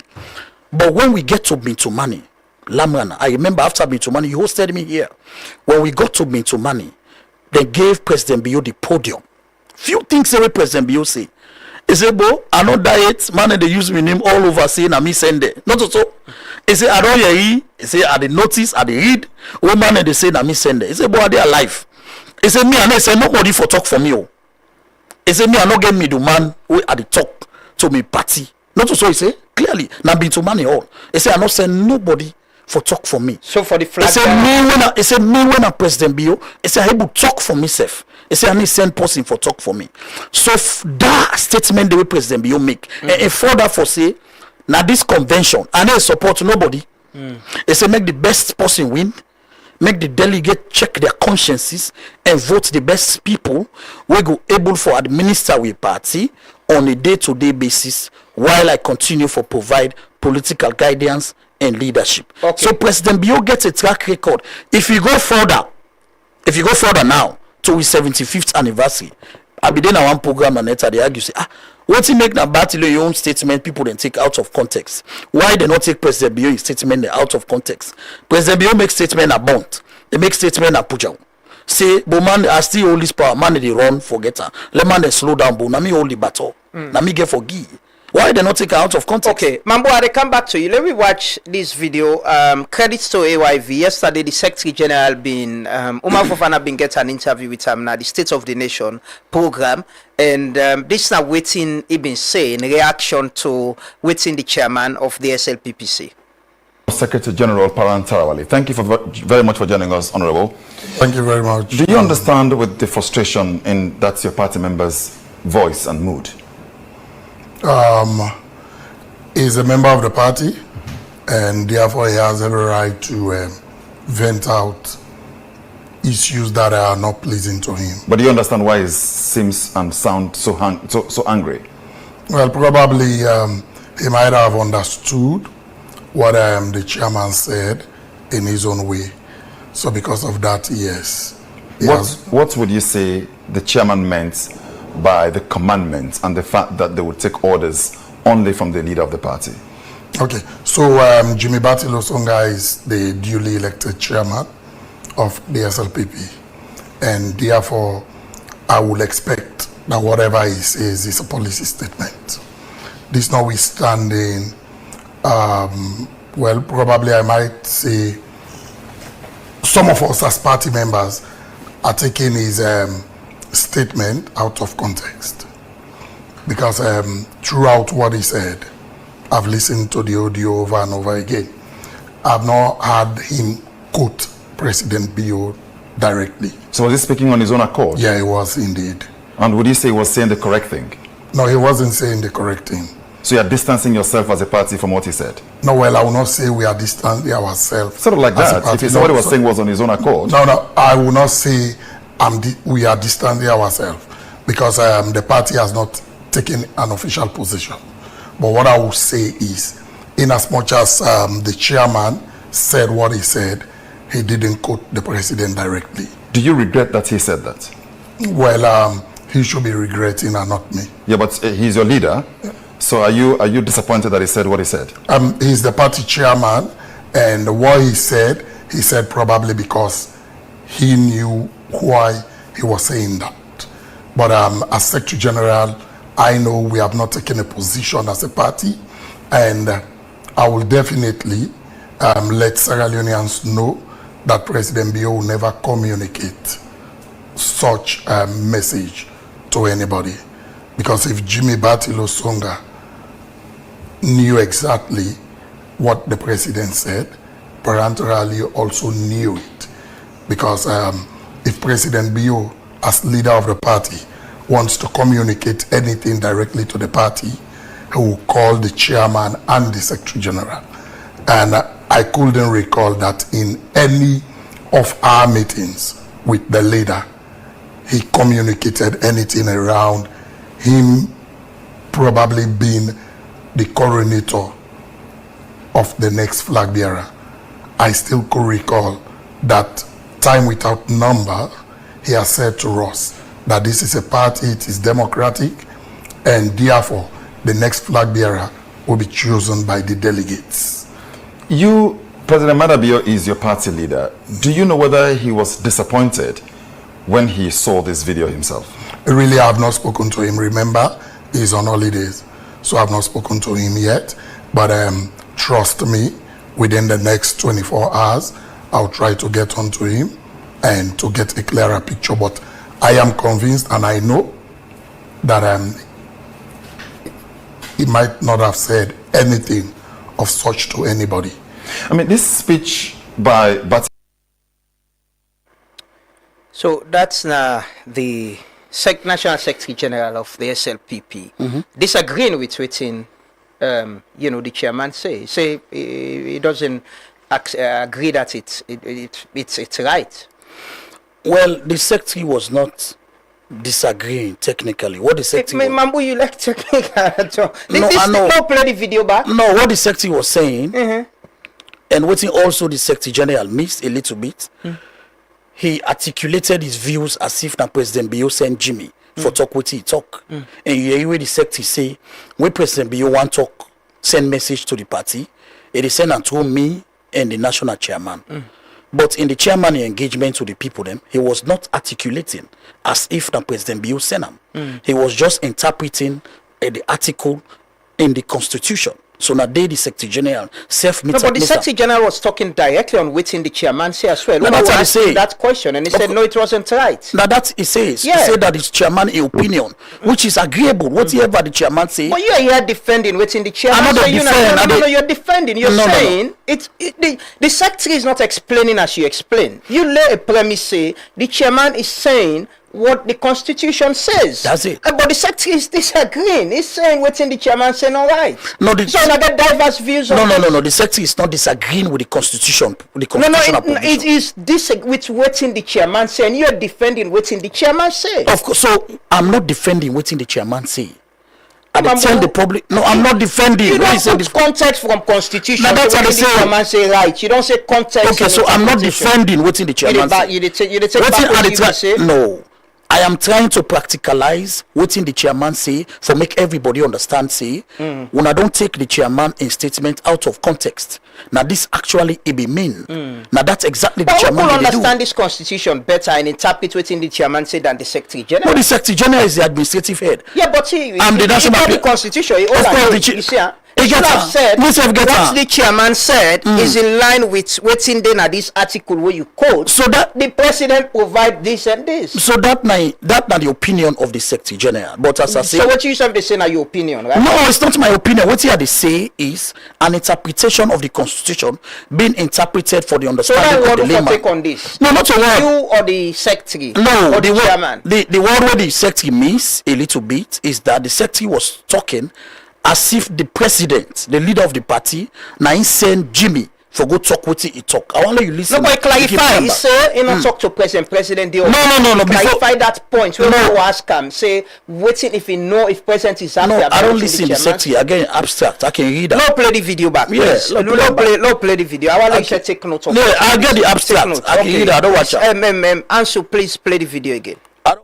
Secretary General Parantarawali, thank you very much for joining us, Honorable. Thank you very much. Do you understand with the frustration in that's your party members' voice and mood? He's a member of the party, and therefore he has every right to vent out issues that are not pleasing to him. But do you understand why he seems and sound so angry? Well, probably he might have understood what the chairman said in his own way. So because of that, yes. What would you say the chairman meant by the commandment and the fact that they would take orders only from the leader of the party? Okay, so Jimmy Batilos Onga is the duly elected chairman of the SLPP, and therefore I would expect that whatever he says is a policy statement. This notwithstanding, well, probably I might say some of us as party members are taking his statement out of context, because throughout what he said, I've listened to the audio over and over again. I've not had him quote President Bio directly. So was he speaking on his own accord? Yeah, he was indeed. And would you say he was saying the correct thing? No, he wasn't saying the correct thing. So you're distancing yourself as a party from what he said? No, well, I will not say we are distancing ourselves. Sort of like that. If what he was saying was on his own accord. No, I will not say we are distancing ourselves, because the party has not taken an official position. So but what I will say these are the 2 points. In as much as the chairman said what he said, the president. He didn't quote. Yes. So people and they take that out of context. He wasn't, and you said that, but he wasn't saying what is correct too. That is the Secretary General's opinion. So what's in yourself? What you say on your opinion? This is the Secretary General. He's on live public TV. That's what I say. And you're on public, of course, radio and TV as well. So that is the Secretary General's opinion, and I respect it. And every so what party you member. Say, yeah, your opinion. So what they say now is instead talk no, your opinion. No, I know. No, agree. What they say are not to my opinion. Not the fact. But are you go say what's in the Secretary? When are you? No opinion. You're entitled to her. If what's in the Secretary says wrong. No, that's your personal opinion.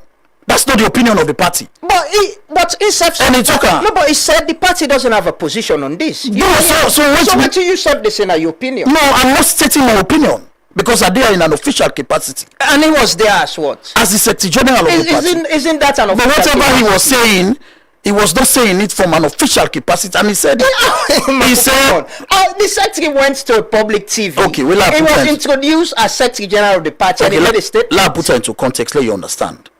The secretary general said the journalist asked him. Mm-hmm. He said, "You don't talk to the president about this." No, not the president is. No, at the camp. No, not the president is. I'm saying. Now, end this part. No, what he say? It wasn't saying the correct thing. That is his opinion. Okay, so what you said they say an opinion. I'm making an official statement. And he wasn't making an official statement. That's why he said it himself.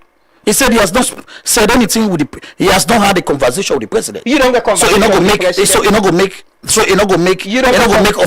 official statement. No, he said the party not get an official position on this. I have not had an official engagement with the president, but I have the constitution. But you said get the constitution. So it's true, but I have engaged the chairman. You don't engage the secretary? Would for me, for Kaya, I need to engage the chairman. Oh, you don't need to talk to the No, on the statements of the chairman, I need to engage with the chairman. Okay, but the chairman. What is clear, you and the secretary get, you, the secretary, the chairman, will get different views on this. No, we not get different views. You and the chairman gets the same view. No, we don't get. Secretary gets. Okay, so law not distract the people there. Me, the chairman and the secretary general will not get different views. We all get the same views. If you say the secretary general begin, they tell you, say, some party members take the chairman's statement out of context. Mm-hmm. Then they ask her now, you agree with what the chairman say? He say no. Mm-hmm. Down there, an opinion. You understand? Before I begin any media engagement on anything where the chairman don't say or anything where the leader don't say, where they go talk about, I they look the constitutional provision which I rely and engage them for make it give me further clarification on what it mean. Okay. And I engage the chairman. The chairman give me further clarification on what exactly it be mean. Okay. Now my duty now for lay down clearly officially to the public what actually the chairman be mean and quote the relevant sections in the constitution way back and up on what he say. But what is good is different from what the secretary say. You agree with what the chairman say. What he was saying wasn't wrong. What the chairman was saying, based on the explanation he gave to me, and when I looked the constitutional provision, the chairman was not wrong. Okay. His statement was taken out of context. Mambu, so is this the Bima versus Rim issue within the SLPP? Well, SLPP not get factional fight. SLPP gets interest groups. We get people and we get different interests within the party. But SLPP as a whole is united behind one man. Mm-hmm. That is the leader of the party, winner President Bio. Okay. We unity to President Bio in unmatched, and that one day we know the change for nobody. Even the potential flag bearers, because there has been no public announcement regarding processes relating to flag bearer contest within the SLPP. But even as that, it is guided and properly supervised by the leader of the party. Okay. And they assure you, say, the SLPP, they go through a democratic process for elect with next flag bearer in a way where every party supporter and the nation go know, say, this person where SLPP don't go elect so. Now the next president of the Republic of we need to let you go. The and minister, we get and for do that, I just end on this. I don't look for you. I don't look forward for your appointment, man. I want to see the list and days. I've been watch for your name. Is it coming soon? Well, you know, say President Bio now gets the power for hire and fire. It will be an honor for serving President Bio in government. But you know, say the honors for hire and fire na President Bio gets them. So, but you they look forward to serving. Of course, I look an appointment. Of course, they look forward every time for serve President Bio, because serving President Bio, a man like President Bio, now we Africa and the world they celebrate, will be the biggest honor of my life for serving in government. So yes, if you call me tomorrow morning, I the answer that. So now the 2030 agenda is that now one of the things that now you push, so you go get more time for serving. The 2030 agenda now political, but it's a political basketball. You know, see sometimes we man they don't focus on one thing too much. You need to divert them a little bit. Now you direct distraction. Let them focus in another way. But are you taking it back? No. It was I made it out of fun. It was just an aside. Okay. But for us as a party and as a government, we believe in the democratic credentials of this country. And make no mistake, the leadership of President Bio don't provide Nasa alone. and within the SLPP and the world as a whole unmatched. And President So you confirm the election is 2028? No, I'm not to me get that. No, but I'm saying you take back that statement where you make. No, I don't get that constitutional responsibility. So you still agree? No, but that's what the constitution is. 5 years. It's 5 years. Election is expected in 2020. Now that one. Well, fine. So we said they prepare for the next election. So the 2030, you don't take it back. It wasn't. No, 2030 was a 2028 or 2030 was just a jobs. Me sister, me auntie. Sylvia Blyden can say a job, but they just throw a job. But we all know the democratic credentials of President Bio. But on a more serious note, one conversation will get forget another day, where I know will get forget, and definitely now for look at the presidential tenure of office in this country, because me we don't get this conversation. We Liberia be the review. You want the other? No, the presidential tenure of this of Salon, looking at Sierra Leone. The economy of the country, the cost for run elections every 5 years, it's too small. Because countries in the push now, look Senegal, they are pushing for more years. But countries because they push for more years. Still 5 years. No, but democracy. America also you been they stay. Also they stay now 4 years. Yes. They still have good. They still have. Yeah, but countries they progress. So what you suggest? No push until 7 years. No, we need for get a national. What you want local? No, that's what they say. We need for get a national. Now we are in the era of constitutional review. Okay. So we need for begin get a national conversation on presidential tenure. And that for start with President Bio to 2020. No, I know they say President Bio to or any other person, but this is a national conversation. We, as a country, we need forget. Because we're not going to say like how John Lekau don't kill the first past the post. We now they save money on by elections.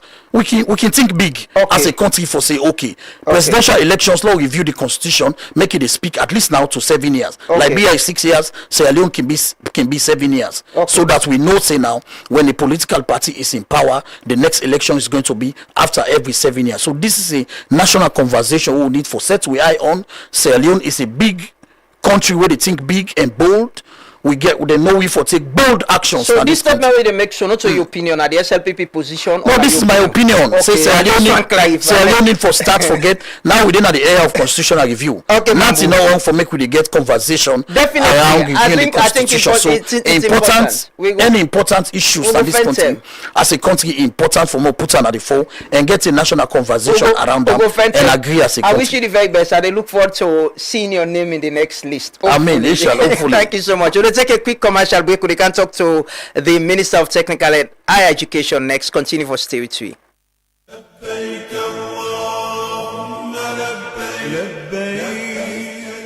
Here is a public notice on the 2027 Holy Pilgrimage registration payment from the Sierra Leone Commercial Bank. The Sierra Leone Commercial Bank Limited hereby informs the general public that payment for the 2027 pilgrimage to Mecca registration is at a cost of $7,000 United States dollars or its equivalent in leones can be made into the following designated accounts. US dollar account name, National Pilgrimage Account, Sierra Leone Commercial Bank. Account number is 003001 039 708 412 187. Swift code is SLCB SLFR. Leone's account name, National Pilgrimage Account, Sierra Leone Commercial Bank. Account number is 003 001 039 708 112 166. Prospective pilgrims are kindly advised to make their registration payment at any SLCB branch nationwide on or before 16th November 2026. Sierra Leone Commercial Bank Limited remains committed to providing convenient, secure, and reliable banking services in support to this important spiritual journey.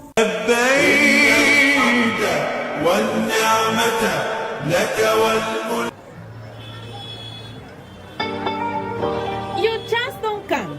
Yes, I say your chance don't come for save and win big. A call to business savings and loans, where they can call ACTB Bank. Don't bring plan the ACTB Save and Win Babala promotion, where they start from July 14, 2026 Sorted January 31st next year, 2027. All you get for do now for just save 10,000 euros every month and qualify for the monthly raffle draw. Also, you will get the chance for refined prize them like microwave, DSTV set, mobile phone, freezer, plasma television, gas cooker, and plenty other things then. And not tap though. If you grow your savings to 60,000 by December 31st this year, you will qualify for take part inside the grand draw. Usai, you will stand the chance for drive away with the grand prize, with a one brand new CS55 Plus Jeep. Whether no one day drive it. Yes, you hear me. One brand new CS55 Plus Jeep. For make you not go miss this chance for win all them big prize and yaso, now for us go open account 110 if you never open a 8. If you already get account with ACTV Bank, then you already get advantage. Just continue for save at least 10,000 euros every month and qualify for the monthly draw then and the grand draw. For more information for this promotion, now for call the ACTV Contact Center on 9595 on any AfriCell or QCell number. The future doesn't belong to those who wait. It belongs to those who prepare. Are you ready to take your place? Welcome to Lixal Business College, where education goes beyond the classroom and productivity becomes a way of life. Dream it, learn it, achieve it. At Lixal, we believe success is also measured by your ability to solve problems, create opportunities, and lead with confidence. Through our problem-based learning approach, every lecture becomes a real-world experience, preparing you with practical skills that today's employers demand and tomorrow's businesses depend on. Whether you aspire to excel in business administration, accounting and finance, human resource management, procurement and supply chain management, entrepreneurship and innovation, journalism and media studies, or pursue globally respected professional qualifications, Lixal is your gateway to limitless opportunities. Our programs are supported through affiliations and academic partnerships with respected institutions including the Institute of Public Administration and Management, Farabi College, the University of South Africa, ACCA, CIMA, ICM, and preparation pathways for TOEFL, GMAT, GRE, and many more. Admissions are now open. Visit us at number 1 Freetown Road, Wilberforce Village, opposite AfriCell headquarters in Freetown. Call or WhatsApp the number +232 30 19 5946 or +232 76 661 701. Enroll today because the future rewards those who are prepared to lead. Welcome back. This is the Truth Morning Devotion on Truth FM 103.9 with the broadcast live from the studios na Ilkot na Freetown. And we partner radio stations them right across the country. From politics, we can talk about education and higher and technical education. We very, very important. And human capital development now one of the big 5 game changers in our President Bill in agenda. And inside the medium-term national development plan, clearly mention some of the key objectives and target them for develop the workforce of this country. This morning I get the pleasure for the very first time for welcome our studios the Minister of Technical and Higher Education, Dr. Ajara Matulai Wuri. Good morning, Doc, and welcome.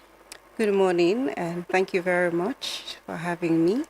Good morning, listeners. Good morning, viewers, and congratulations to Truth Media on reaching the first anniversary. Thank you. It is a pleasure having you this morning. I just don't mention, for context, the human capital development, pre-primary education, the free quality school education, and tech voc, and also innovation and technology.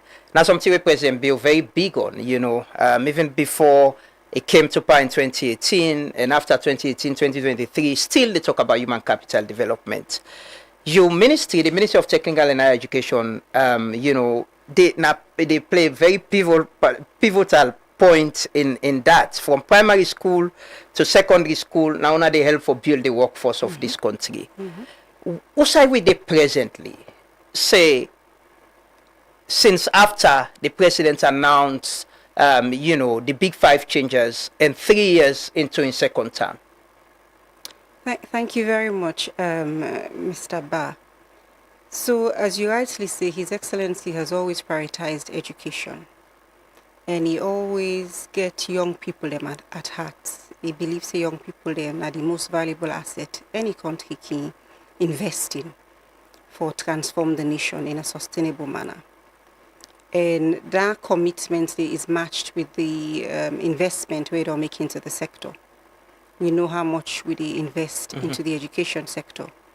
And as you rightly say, we are the finishing house, the Ministry of Technical and Higher Education. We therefore protect that investment. The 22% of the national budget goes into education. Both for primary and second? Both for basic, senior, secondary, and technical and higher education. So we therefore protect that investment, not just from government, but also from we partners them. And the analogy I can say, we want belows. The goal, not forget roof over your head. The first year, do not for lay foundation. And you get foundation, you get foundation. The foundation was strong. Very strong. So the focus on free quality school education for ensure so we get a firm foundation. But nobody needed left the OSAT foundation level. You get for put the wall in, you get for put the features, you get for finish the OS and finally put the roof over it. And that's what the Ministry of Technical and Higher Education they do. And we they train the trainers them where the teachers already support building the foundation at basic and senior secondary.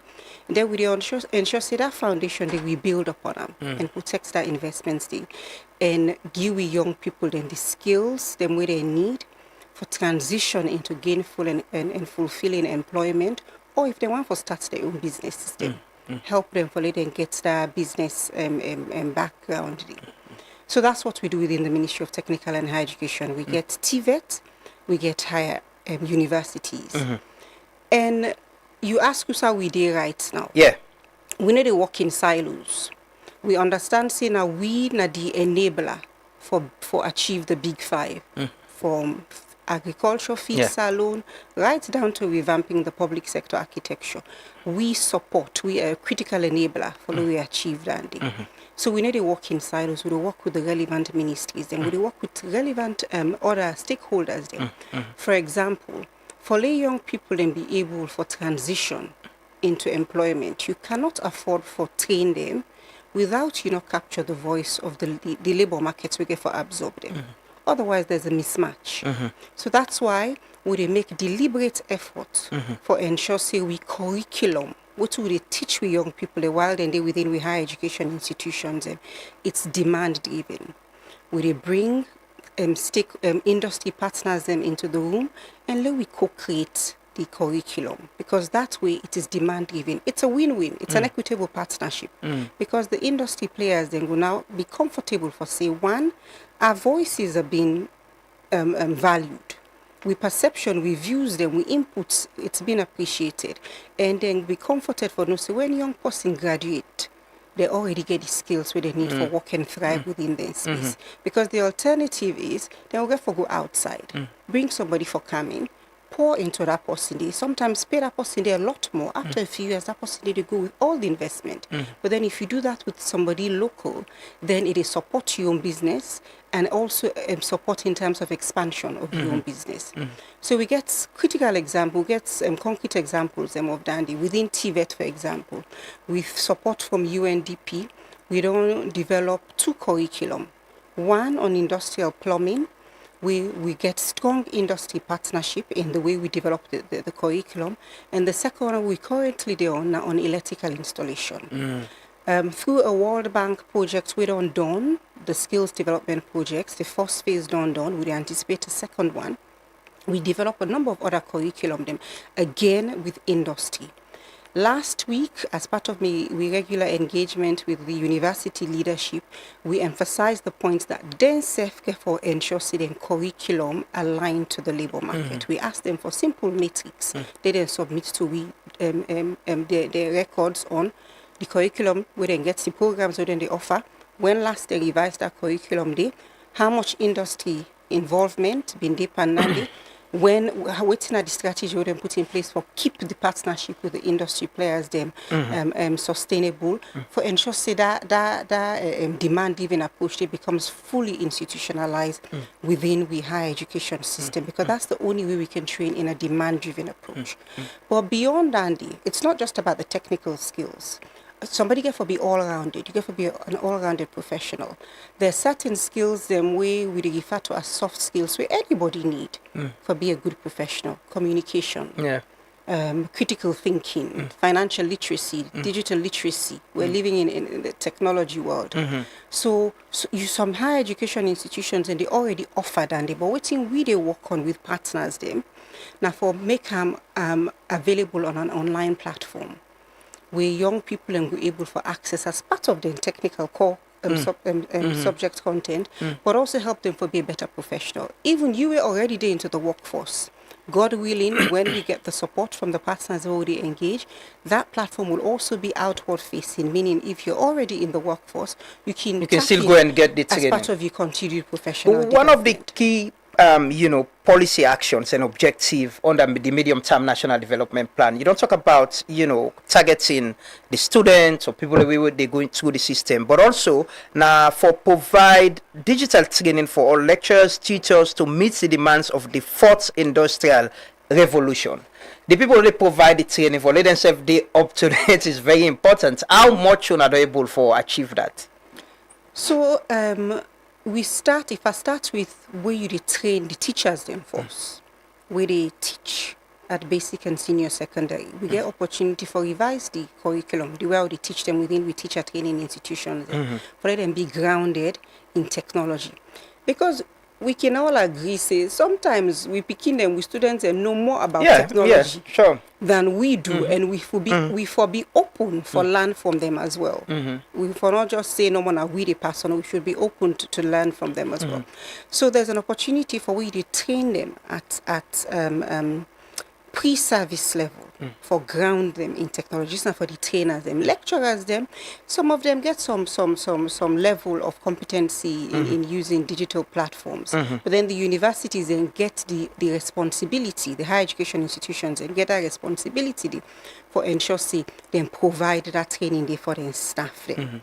For the students them, now continuum. The foundation should have been laid at basic and senior secondary. And the Ministry of Basic and Senior Secondary Education, they get a number of projects that they do for ensure students and become familiar with technology before they transition into technical and higher education.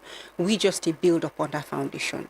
We ensure, say, for example, students and they pay ICT fee. We get for ensure, say, we create that enabling environment.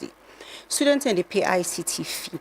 We now they work with the universities and all the relevant stakeholders them for launch an online payment system where they help in terms of how we collect fees. So there's efficiency, there's transparency, there's accountability, but also how we disburse them. There are a number of different things those students pay for: ICT, development fee, games and sports, so on and so forth. If I give example for ICT, because that's what the question is about. Let's say an institution collects X amount for ICT from the students. Then go sit down now and say, okay, with this money, now so with the Shibam, we use small amount for buy computers. We use another for buy software for the computers. We use another percentage for buy assistive technology if we get students with disability.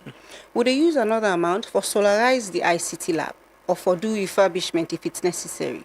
And then we keep small for maintenance because we don't want less until happening and begin fair money. So that is the type of approach we want for you to even for connectivity as well. And the policies, they go to the document again, the medium-term national development plan. Sometimes I can talk to an for a guide with him because now actually now the plan when they work with it talk about supporting hybrid and blended education delivery. You still get a system where student will tell you difficult for even send an email to a lecturer and send an assignment. You need for go and deliver. You need for print everything and go deliver them. And if the infrastructure not there and the people who provide this service not understand, say this is the way to go now and make things easy, then it's a challenge. What's in the ministerial program or policies for address that? So one of we regulatory agency the Tertiary Education Commission, been don't get support from one of our partners, Commonwealth of Learning, for develop a policy on open distance learning. So that policy is in place, and there's been a series of engagement with the higher education space, the players then within the higher education space, for later own that policy documents. Because the reality is, because of the free quality school education, we don't see massive enrollment at basic and senior secondary. At technical and higher education, we get a challenge on how much of the we they absorb into the physical infrastructure. So the only alternative is for use technology.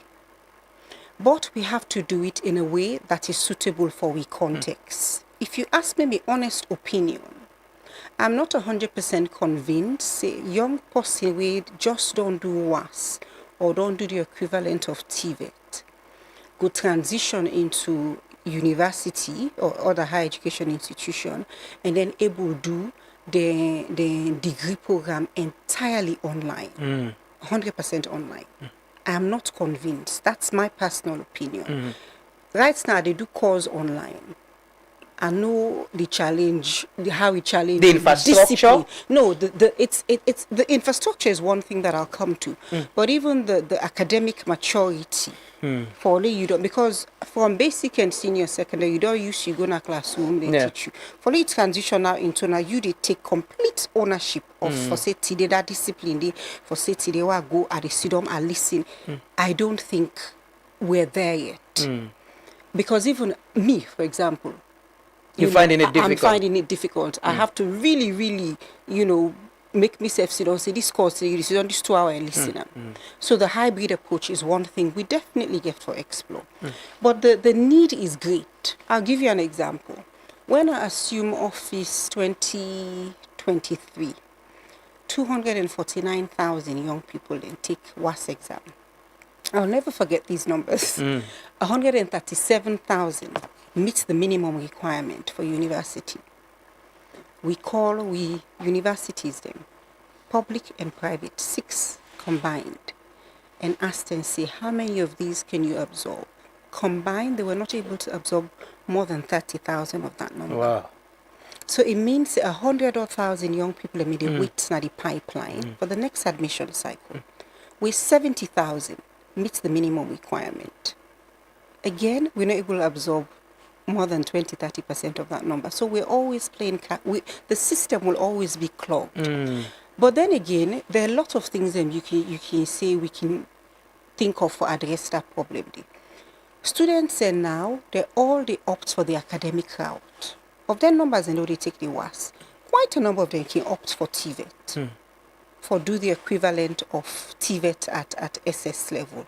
But that's a conversation we get with the Ministry of Basic and Senior Secondary Education for begin pilot technical Because that can reduce the number, right? If you get them divert from that point. So you divert and then it can feed into a government technical institute or even feed into a technical universities. But we are having the conversation with the Ministry of Basic and Senior Secondary Education for pilot, for begin pilot technical schools then. We mean say where young person taking Becker exam, it go now not all because it will not want for say now because you not do well. Exactly, that's the point. Now make you they go. Yes. You don't identify from early on say this student now more hands-on person. Lay a good. So instead of don't appreciate and accept, say this is my path. Yes, as opposed to you tell her okay, you know get good grades for go try TVET. Then we're sending out the wrong message, and then they get long-term detrimental effect. But the infrastructure with the TVET as well, and why they read this document and even President Bio in his statement, and most times they talk about developing the middle level manpower, and you get a lot of people. Alfonso was saying it here in a different way, that you get a system where everybody believes, say, pass you go to the university and get the degree, even if not to impart than they go make and get assurance say you don't learn. What's in the policy and infrastructure then? Because forget people and for going to TVET, you need forget the institutions and for them at that level where them go no say, if I get this certificate, I can compete for the job like any other person we go other side. What's in the policy and plan towards that? So TVET, as you know, was buried within the Ministry of Education. This is my gains. What are these gains? So the gains they would all make, for example, We get with government's technical training institutions. We get 11 currently in 10 districts because Kono districts get 2. We don't recognize, say, we get for frame how we did change the perception of TVET by working around changing the perception, the quality, and the relevance of TVET in a sustainable manner. The perception are because of thing the way, for example, we talk about because you not do well on certain exam, society or people they say go do TVET. So we're sending out the wrong message, say TVET second class. Young people are not want for goodie. Yeah. They're not want for goodie. So we get for change in perception. We been get support from a partner, we give we money for do a perception survey. So we talk to young people, and we talk to them caregivers, them parents, them, and other stakeholders them within the community for ask them their perception of TVET. So we want for design programs them informed by evidence, not by what we think. So we want for do within the ministry. But then again, you can change the perception of somebody. They'll say, yes, I don't agree for go to TVET, but what good day? Wait till not train me, why I don't graduate, I don't get nothing for do that qualification. Nobody no wants to employ me. Then I not gain nothing. So that is where the relevance comes in. And it goes back to the point I made about training in a demand-driven approach with industry, for industry, as opposed to for industry no more. So therefore bring them. And I don't give some examples on how we gradually change the curriculum, and then to the wagi the examples of support from UNDP and World Bank are mainly for TVET. Okay. And then we also get a dual apprenticeship policy where a young person, TVETs are 70% hands-on, 30% theory. So the one let them spend time in industry for letting get valuable on-the-job skills training. And who knows, if you do well as part of your time in industry, the company might say, well, they retain you. Yeah. So it helps your chances of employment. We support President Bio in youth employment scheme agenda. So that is for the relevance. But then again, you can do all dandy. You get the curriculum demand driven, you get the link with the industry, but if the trainers them not capacitated for deliver the curriculum, then you not really gain much. So that is where quality comes in. Therefore, make sure the trainers then capacitated for deliver the curriculum. Therefore, ensure you get the enabling learning environment. TVET na equipment. You need to teach TVET na blackboard. Is that the challenging part or get presently? It is a challenge, but we don't get, like I said, we've made some gains. Always I don't talk so about the relevance, the quality, and the perception. We don't get proof of concept. We been get with government's technical institutes na KISI. We, with support from the government of Japan, in partnership with UNIDO and the government of Sierra Leone, also put money.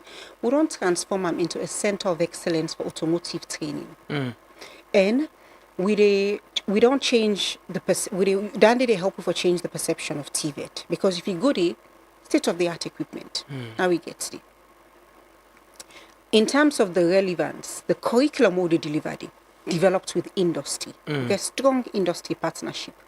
Beyond the technical, we don't develop the curriculum for soft skills, entrepreneurship, because not all man go on for can get for be job seeker. Some go on for be job provider. So they train them for be entrepreneurs. And then the quality, you go to the facility, like I said, state of the art. The other beautiful thing about the Center of Excellence Nakisi, if you go to any garage in a salon, I bet you say you know go see woman mechanically, or very few you go see. We very deliberate for ensure say we train female students within the Center of Excellence Nakisi. And we let them be advocates to them peers, and because peer advocacy very strong.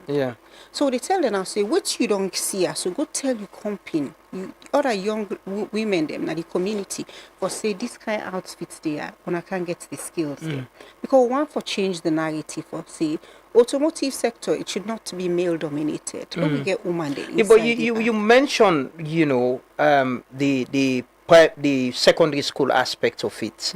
Because the idea is from Becker, you can identify this person, say, now this area if go go beyond this. If you don't sit in Becker, now this grade you get, let go do TVET. But the level of acceptance, within the school system as well, Is there a policy, or is it something you're developing, or something where na part of the school system? So if you get this grade, and we understand say this na your own path, na here you dey go, instead of you go clog na the Nafuabe College or other side for get admission.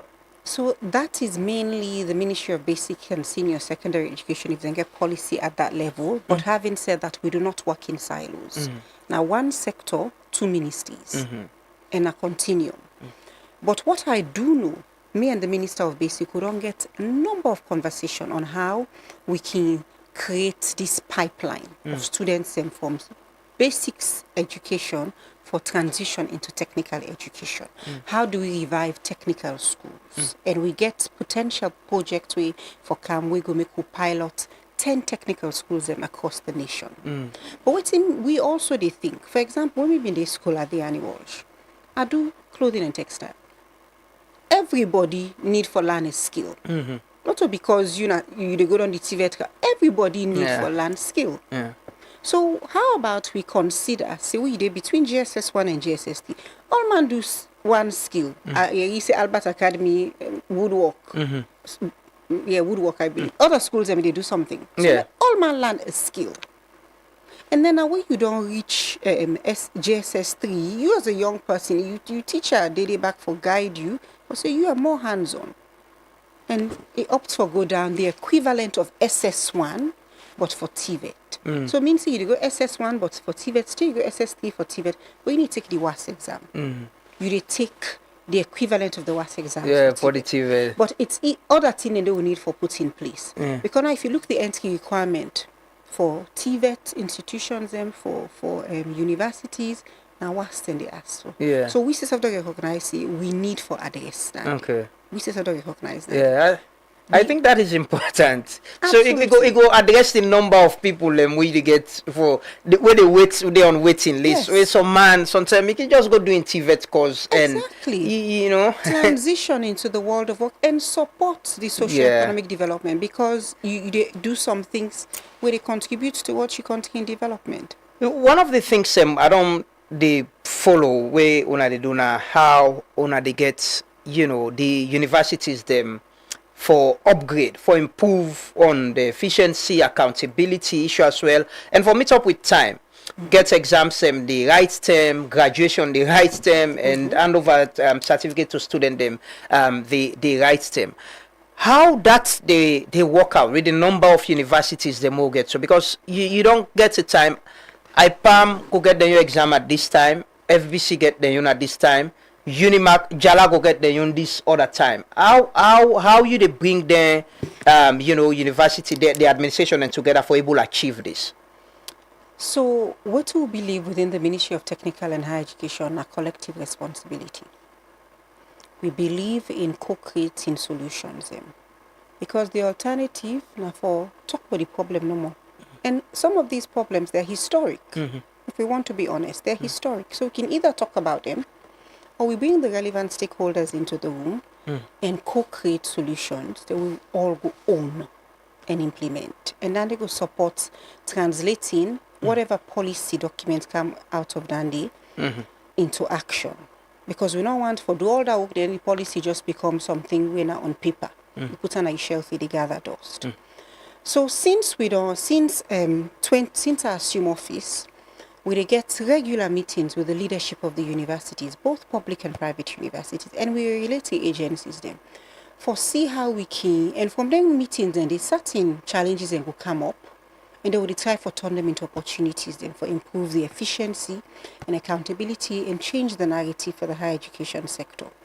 You talk about the academic calendar. Me na lecturer, so I know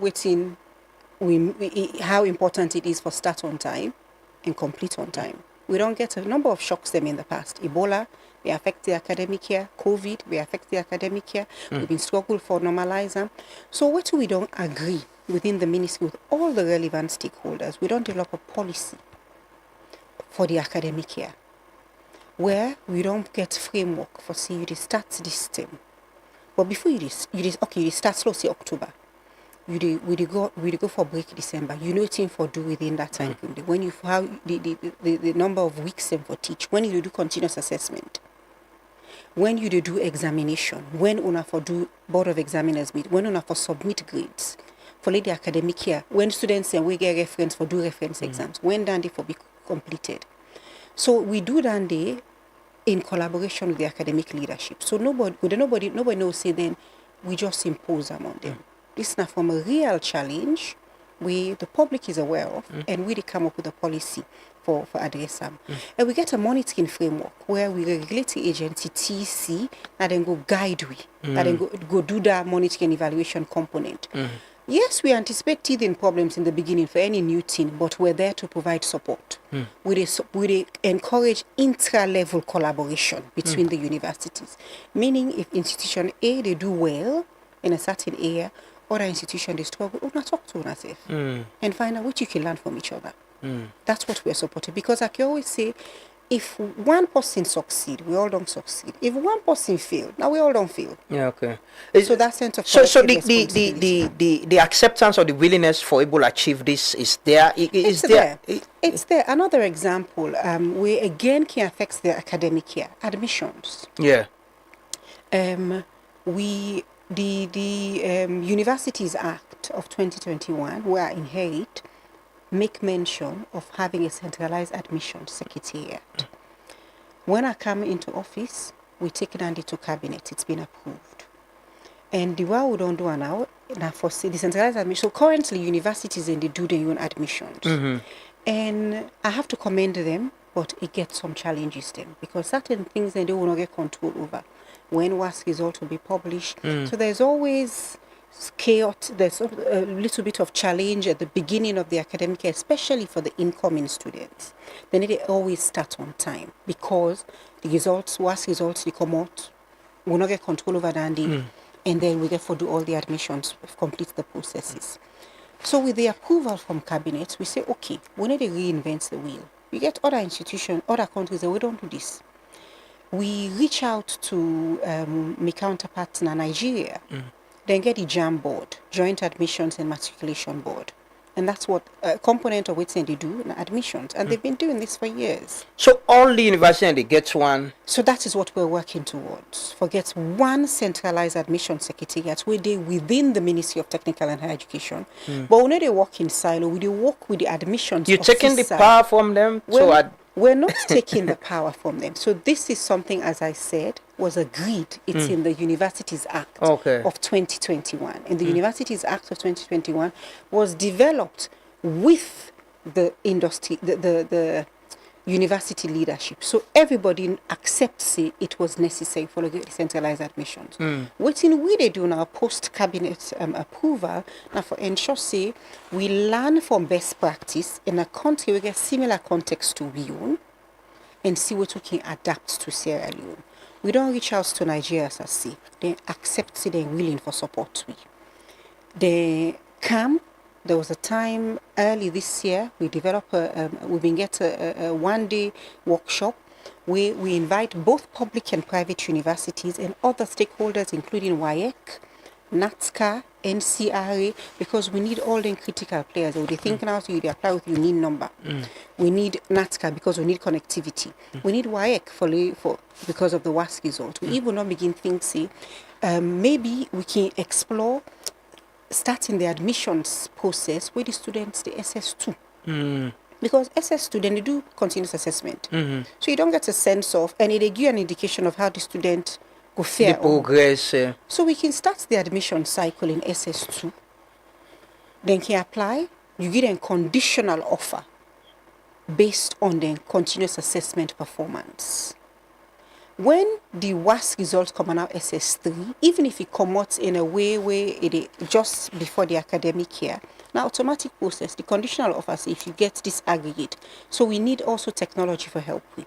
And in that engagement we'll get early on, we invite one we partner, OneGov. I'm sure you've heard OneGov, yeah. We invite Valerian Sefieri, the conversation where it happen within the team from Nigeria, they say, for let them see how they go build we own system.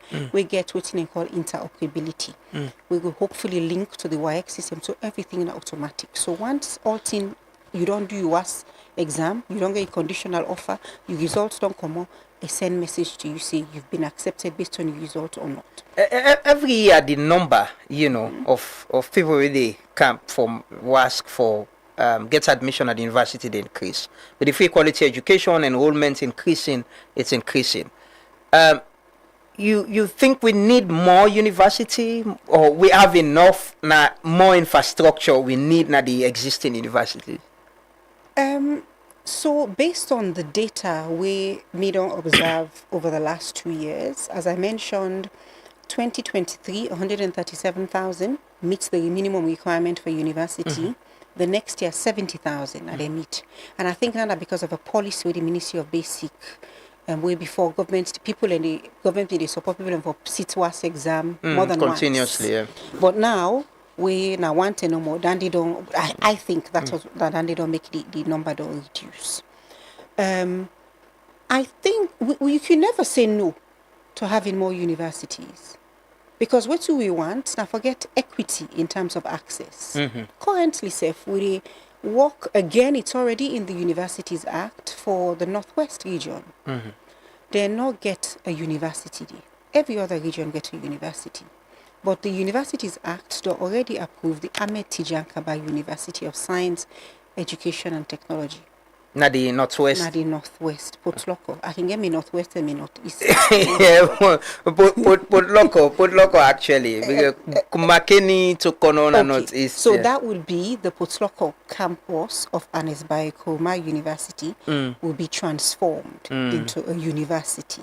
So we'll never say no to having more universities. You have private institutions and private people that we want for statutory. You'll never say no because we want for interest, so we absorb as much as we can. But at the same time, if we create this other pathway back for TVET, feed into we government's technical institutes, where we hope for transform into community technical colleges, and I hope so you ask me what's in that later or elaborate on that. And then it can also feed into we technical universities, because one thing we also don't do as a ministry, we don't self-reflect. Because there's certain things the way we self-been they do, where they send the wrong message, say TVET na second class. For example, the qualifications framework. We will get one for TVET, we get one for higher education. TVET, you stop at a certain level. If you go down the academic route, you go all the way to PhD. If you go down the TVET route, they limit you. So we self don't recognize, see, they send out the wrong message. See, if you go down TVET, you're not able to go up to PhD. Is that the reason why the like Milty Magai and the ETU are being changed to universities? Absolutely. So we don't support standing. We don't further support standing with having one national qualification framework. So no longer one for TVET, one for higher education. We get support from ECOWAS. We don't harmonize them. From level 1 to level 10. We don't remove that barrier. Meaning, if young person go down the TVET route, you go to a government technical institute, you get your diploma, you say, okay, I want to go. If you want to stop there, you stop there. That's your choice. But you can do PhD. But if you want to go all the way to PhD in a technical subject, we have the 2 universities there. It will not happen overnight because we have to put structures. These are plans. And we not compromise on quality. Yes, I'll ask you about quality. You talk about, community technical colleges. I'm making a call. I know someone who, maybe they go SLOIC. Yeah. I know that person, we go up together, but he go SLOIC, he learned some technical work, now builder, and he building family out of that. Set up his own construction company. But at some point, I think SLOIC no being the operate again, but this not like the technical, the private technical areas them where they support communities or individuals them for land trade. What's in the model of the community technical college you talk about? So again, this not something we inherit and it don't get cabinet approval. So young people them believe say the minute you say I go technical institution. A second class education because academically sound dynamic. So that goes back to what I said about changing the perception. So for them, if you say I go community, if I go technical college, it's more acceptable than the community than technical institution. Okay. I go technical college. But we add the community day for a reason. We want for align with training institutions especially for TVET, to the local economic activity within a community, within a district. Let's say, for example, let's say Kenema. If Kenema district, if Ministry of Trade don't tell we say the major socio-economic activity, or we get data we show say the major economic activity in Kenema na carpentry and woodwork. We ensure say within that community technical college day, we offer more programs in different aspects of carpentry. But we offer other programs way generic, green skills, renewable energy, ICT, because you need them across the board. But the logic with that is, if a young person graduate and somebody go meet the Minister of Trade, say, I'm going to set up industry na Kenema, it will most likely be linked to the economic activity within the district. So what that person they do then, the young people they already we already train the critical mass of young people for work and thrive within that space. But if we also they train them for be entrepreneurs, and when you graduate, you will get seed funding, or you will get somebody will support you. You start your own cooperative. It will be linked to the socio-economic activity. You now when you do renewable energy, you will help with solarization, with using green energy. You do ICT, you help with, these are the skills that are generic that you need. So that is the thinking behind Community Technical College, working for align the training institutions with the economic activity in the district, but also for be proactive, for support future industrialization and expansion. The more industries you get, the more with the training and demand-driven approach, the more we get more side or get for send with students and for go do their internship as part of the dual apprenticeship. The more graduates you produce, where gets grounded in the skills the industry need, the industry get the potential for expand. All that they combine this. One of the key policy actions in the medium-term national development plan are support for research and innovation and entrepreneurship development with the universities. I can recall, I think, at Fabe College, there was a statement, University of Salone recently, they pull a statement challenging lecturers about research and all of that. And they talk about quality. How the areas there they align, for able ensure, say, the quality of learning, not just getting people go, then study, then graduate, and it be a challenge for can implement within and don't learn as well. How much support on the give with research, innovation, and other things? In terms of the support we currently give, now for provide the policy framework, and then they go give the direction. The universities, from their own internally generated funds, we they encourage them for set up seed funding for the young faculty them be able to tap into and do research we speak to a contemporary need where the nation they grapple with. So it has to be needs based because research, if it be translated into policy and practice, not all research number for the sake of doing research. If it be something where you answer a question where the country they grapple with and provide the answer. So it should be if you're able to translate them into policy and practice. In terms of what we do, so I inherit a policy for science, technology, and innovation, where UNESCO supports the Ministry for Develop. And with, I believe, the Swedish government also gives support for develop that policy. The UK government, FCDU, also provides support. So FCDU as well. The support also revived the National Science, Technology and Innovation Council within the ministry. So we don't get standing revived. The chairperson, Professor Redwood Sawyer. And we don't get small, we get some money from another partner. We'll give seed funding to 4 faculty, 4 people them within the academic community for do research with needs base.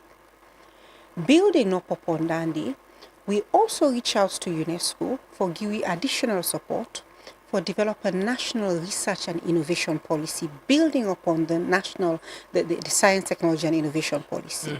And the reason for that day, attend one meeting and my counterpart then from Zimbabwe challenge with the ministers of higher education within the continent. They say across the board, the core functions of the higher education institutions now research, teaching and community service. They say, what about innovation and industrialization? So why would they limit we say? So with that, I reach out to UNESCO and God, by God's grace, then support me. We're in the final stages of the policy. In fact, if the meeting was at 10 o'clock, it has to do with the policy. They not develop this policy where they support universities in terms of strengthening the research outfit, but research will go lead research and innovation, but for let us begin develop a roadmap on how some of these research outputs can be commercialized, how they can start their own industries, how they can partner with existing industries and support them for expand. So that is what we are doing. Within the ministry, but the universities get their own internally generated funds. We want let them safe use Dandy for support. Ideally, government can provide support. Yeah, we don't get because government can benefit from them data. Absolutely. Absolutely, and that is what we're working towards. We get approval from cabinet for technical and higher education fund. We still think waiting at the income streams that we have going to that fund but we can all agree say what we want for many things they don't want to do within higher education. And if we say the TET fund, they solve all things and they not go far. So at cabinet the approval was for support access to education, capacity building and infrastructure for now. So the capacity building is where research can come in. So what we can do once we don't get the fund up and running, we can say something like, okay, with a match. If we're able to raise X amount of money and say this is now seed funding from universities for research capacity building, we they match that funding from the TET fund with you for complement on our own efforts. But all that in the way they self get for do internally in terms of building that research ecosystem. It's not just about doing how they do research, they how they provide research support services, the research administrator, the person when the financial management person, we understand how to report back to the funders them. Would they help you identify partnerships? Research, academic institutions, you need to do research on your own. Therefore, collaborate in country. If you collaborate with partners them outside as well, because you're contributing to the global body of knowledge. So, but universities then get for take the leadership in that with support from the ministry. And in fact, that's until we talk to the last week about. As we talk about the lecturers and universities, there's this press statement, this letter to you from the Union of Academic Staff Association, and we talk to them. Let's just watch this report quickly, then you go come respond to some of the concerns there. Now, when you look at the breakdown, these now salaries and all allowances for 4 member countries of ECOWAS at the university level. You see the figure for Sierra Leone, Liberia, Ghana, and Gambia. At the university level, lecturers 1, 2, and senior lecturer, Sierra Leone and Gambia get the same. Ghana is comparatively higher, and Liberia is slightly lower. When you come to the polytechnics, you see Ghana also takes the lead. It's the highest, followed by Liberia, then Gambia, and Sierra Leone is the least paid in terms of polytechnics. This includes salaries and allowances, all put together, monthly gross salary. This breakdown of how universities and polytechnic institution them dey pay lecturer them across 4 member states na the sub-region na the main reason why the Union of Academic Staff Associations head of media and public relations Mosiri Sama Kailondo Banya wey happen for be the president of Freetown Polytechnic Academic Staff Association say bin force them for put out a 21-day strike notice to the government and the Ministry of Technical and Higher Education. We come about this statement because for the past 3 years we done negotiate with different bodies who are involved, bordering on 2 major issues for now. We ask for 100% salary increment and approval and implementation of our conditions of service. This one from 2024. We don't depend this up and down. We can develop documents to clear and go. They say, "Now go carry with this back and forth." Now that will be done for all this period. We look at the conditions of service, not only the money. we get a whole lot of welfare issues. We include well-being, health, like if you want to go study out, what you go benefit from, if accommodation, what you go get. So it encompasses a whole lot of livelihoods for membership. We're very important to them, apart from the money. Banya say they want make the government meet student demands about conditions of service and other benefits them. According to Ram, things them they go up every day, but lecturer them salary and welfare don't stay the same place since 2023, despite the several calls them way they don't make. Let's look at the inflation. Look at transport, fuel. Fuel is unpredictable. Today we buy 35-40. Who knows what will happen tomorrow or the next days? And one thing, all the economy, everything we do depends on fear. When fear go up, everything goes up. Just imagine the same salary you are getting 2022 when fear was cheaper as compared to 35-40. So they expect a corresponding rise in the price of commodities, where they seriously hamper with purchasing power. It affects work, like I say, because for now we really produce, give out to maximum, we get for them in a sound mind. Look at the issue of accommodation. You pay person 1,200 per month. Now when you translate that into 12 months, it's far less than 20,000. Now forget a bedroom flat of 3 rooms for your family, so that you can able prepare well for can deliver. They ask for 30 or more and 2 years. So the implication here is you want to live a decent life, to do your work comfortably. We are highly indebted. So at the end of the month, we go take loan in a bank, then court. So na court here put here pass, we go trust back. It's a serious challenge to us. Banya say they still the demand 100% salary increase and approval plus implementation of the conditions of service. And to be sincere, we want it, you get for adequately prepare. So we call on HK the president, like what he been doing in 2021. We know say they listen, or they may listen and they tell them. We call on now for see how best they go able. You know, when you get picking there, then get concerned as a father. You get for sit down and discuss with them. So we believe say if you ever call you sit down, just like what it happened 2021, this issue will be solved. It will not go result to a strike action. We want a solution to this issue before the expiration of the 21 days. Banya say the intention now for always engage governments in constructive way and not to forgo on strike. But he say with the big role where universities and polytechnics they play for the development of Salone, this na the more reason where government for take them call serious one. For Truth Media, Emmanuel Boa the report. Plenty thank you to Emmanuel Boa, my colleague, for that report. Madam Minister, a 21-day notice. I'm sure it is not table now. Yes. There are issues about salary increase when they have promised 3 years ago, leave allowance as well, and some universities, some colleges, and they ask for them, then leave allowance and say they don't get that. But these are the people where they provide, where they make all what you don't talk about. So for be success, if they are not happy, then there is a problem. We get a very good relationship with UASA. We always don't engage with them on the platform of mutual respect, and we've always been very transparent with them. There's a process we'll get for follow.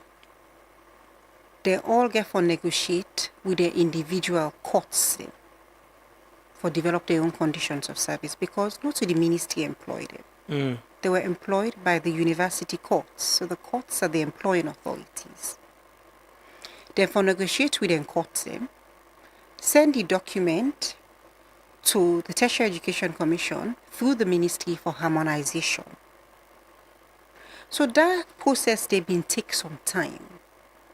It takes some time. It takes over a year, 2 years for that process some of the able do. And then we don't engage with them. I always get an open door policy with them. Because myself na academic person, myself na lecturer, so I can understand firsthand what's in NDC.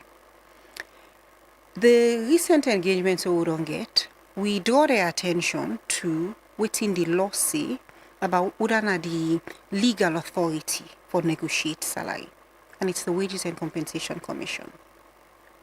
We go further for invite them to a meeting.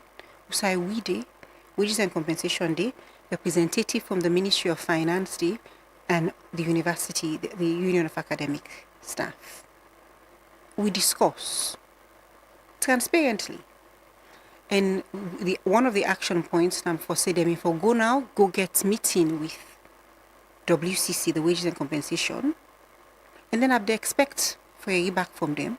But what are you now? What are seen as strike notice. And we cannot go against within the law say. The law say now wages and compensation. And then get for do their own work. I'm sure it's not for lecturers no more. Then they do them for other category of workers them. But according to them, this is a promise that has been made. No, we not promise anybody 100%. Salary increase wasn't. It was not promised. No, but it's a negotiation. What the government can afford.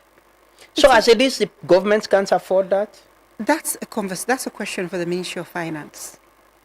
No, but how you're the Minister of Technical and Higher Education, and these are the people and these are the people that provide education service, to student them, and then only 21-day notice. This now over a week ago, I think, we them pull this out. You treating this with Absolutely. the urgency? I meet with them. I get meet with them in the next. I mean, also meet with them tomorrow, but then don't say we'll meet on Monday instead. So. There's a solution to this? I've always engaged with them, and we're working towards a solution. But, no, we did not promise. Negotiation. You go to the wages and compensation, and the wages and compensation go do their work based on what government can afford. I can say, yes, I agree 100%, don't able to afford or unable to pay for them. Because currently, government, they pay 80% or thereabout of all lecturers' salaries. Now government they pay across the board. Now government they pay. Leave allowances are paid from the government. Now government they pay leave allowance, and to the best of my knowledge, it come within a time frame. When I don't pay. So na Ministry of Finance they pay. Okay. But I don't get no report say leave allowance they not pay it. And since I don't assume office, I don't get no report say leave allowance not pay. Mr. Bania also talk about the scholarship for them. Any scholarship opportunity you can at the Ministry of Technical and Higher Education, as long as you get a postgraduate component, I reach out to them or say this opportunity because I want more lecturers than go. Because the more lecturers that we train to masters and PhD, that investment the return on that investment is huge for the universities then. So any opportunity we get scholarship, any scholarship component, opportunity, we get master's, PhD, I reach out to the universities then. For say we need lecturers then. And we get quite a number of them we don't go. For go do them, their master's or PhD. They're concerned about their conditions of service. As a lecturer yourself, you think that legitimate as well? It's a legitimate concern. I don't go say no, it's not legitimate, but that's why we have dialogue. We discuss with them, and as I've always been transparent with them. Always been transparent. I don't go tell them something we not be. I always follow due process. And I've always had an open door policy. They're not going to ever say they want me to tweet, they not me to tweet. Would they meet with them? The 15th are the deadline with them. Do you think this can be resolved before? We're working towards that.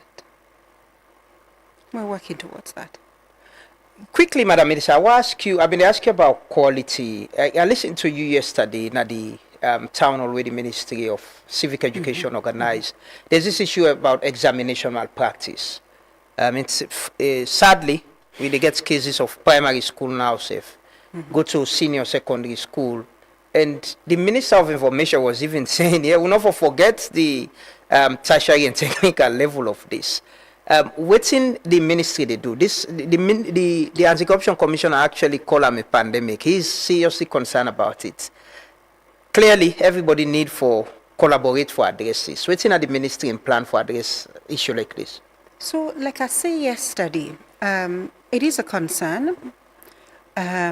And my own greatest fear now for let become a societal norm. Would feel say in normal for doing things. And we cannot afford for Dudandi because that is what you take in when you transition into your professional life. You need certain values then when you transition into your professional life. And engaging in malpractice in any shape or form not so something we want to be associated with anybody. But from the ministry's perspective, the dynamic slightly different as to what can we do, because we do not hold public exams. But what we can do is work with the universities then, because they all get their own institutional policies then on how then they handle malpractice. Myself not be lecturer. I know some of the instances. I don't get my own experience of how the University of Sierra Leone they investigate and what we can do for malpractice. But we think of a system where go deter young people from doing this, and the one that we do, not young people, the community, because not the students anymore, even lecturers, some, the allegations of some lecturers being involved in this as well. So the universities and therefore make sure so the policies and enforce them. There's no two ways about it. Long term, what do we think of? And then a long term, because it requires significant amount of investment. And for transition exams, to using technology. One student was telling you how an IPAM, I using phone, he used two phones. I was listening, publicly admitting to how he used two phones for taking exam. So that is the point about it being a norm. People and things it's okay. I mean, I commend, I admire, say, he stand in truth. I mean, he stand to, but for me, that is not something I would be. Proud. So if when we transition into using ICT for doing examinations, it has to be in a controlled environment. You're not allowed to take a foreign material. Therefore, big computers, them way, you don't screen and make sure, say, students are able to flip from one screen to the internet and get the question, get the answer. So, but that will take time. It is tried and tested in other parts of the world, but it will take time for build the system, for get the resources them, for get the software. So a lot needs to be done. But I think that is what we should have within the higher education space. It will help in terms of efficiency, because now you go do exam, where you get the system, you go do exam in a very short space of time, you don't get your grade. And this has been tried and tested in IPAM, like I say yesterday.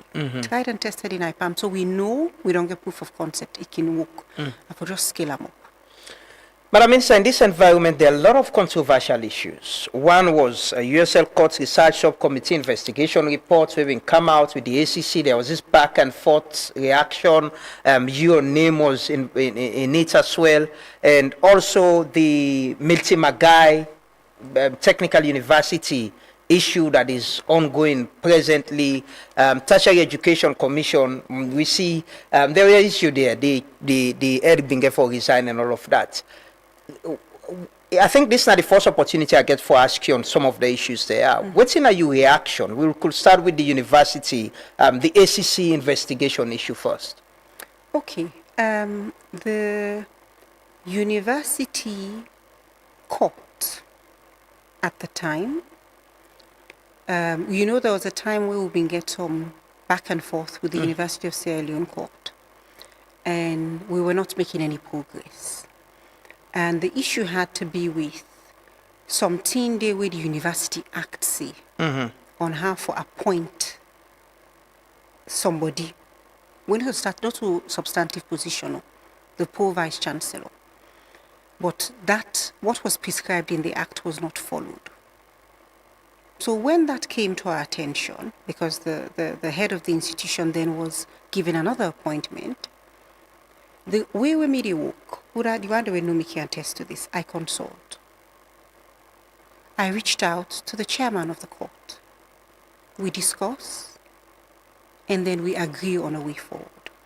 For Selo put somebody for act, and there's precedence for the ministry for put somebody for act, for a very short space of time, then we regularize, and then we go back to the act, and they will get the substantive vice chancellor. We can now follow the procedure for get a pro vice chancellor as prescribed in the act. Because what's in the use was not in the act. We cannot do things then based on an understanding on a get. I say, okay, fair enough. Where was it documented? Where the minutes want to take that decision? It was not produced. Because that in it, you go say, okay, fine. It was documented, but it wasn't documented. It was not provided. Document was not provided. So there was a lot of back and forth, and the Tertiary Education Commission, when had a mandate for advice the ministry, advice it, this were not making any headways, they will remove some members then from the court and reconstitute the court. The ministry get that power there? TC give advice. Is she not interfering in... No, some of these members, they're appointed by the ministry. So you have the statutory that nobody can remove. But then you have other members, that's the ministry that then puts in there. And that was what was done. We reconstitute the court.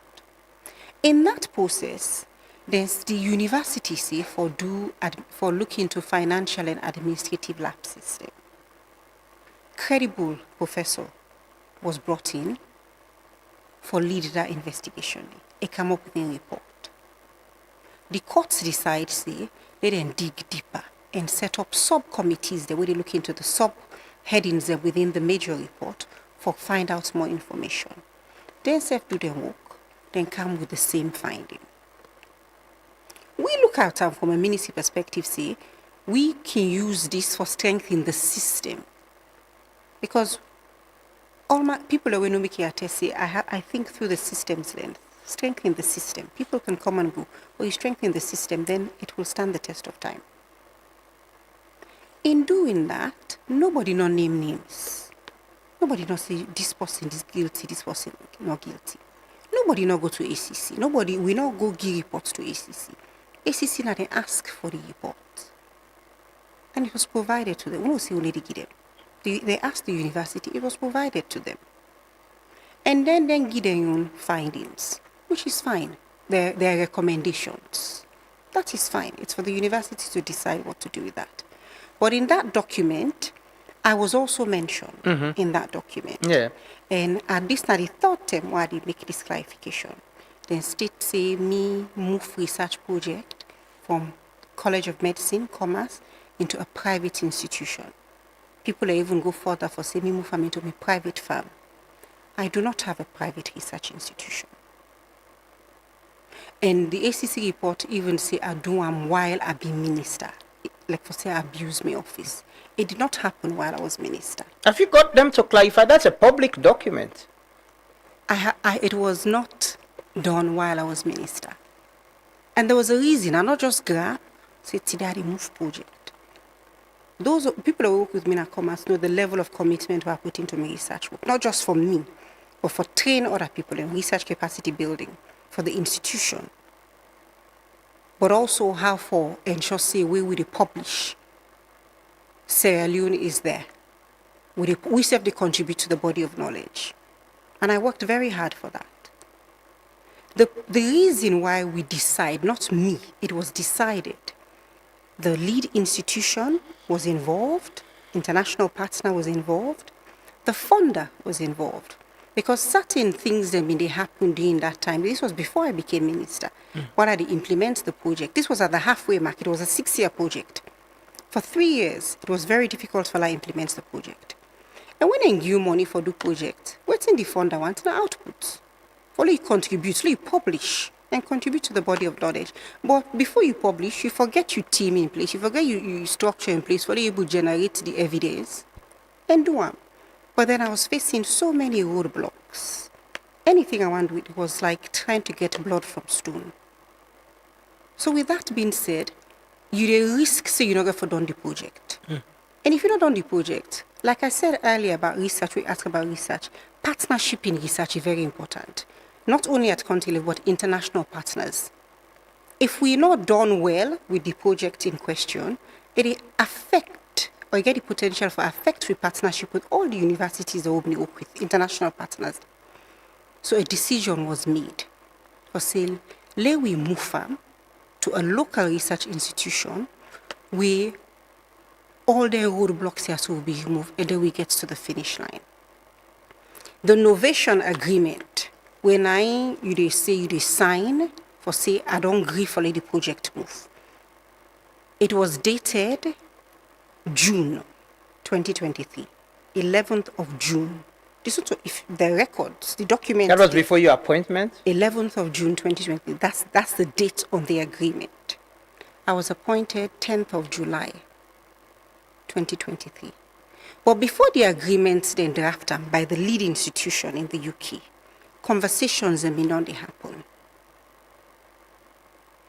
For let all man understand why this thing for move, and for say the decision has been made for let move.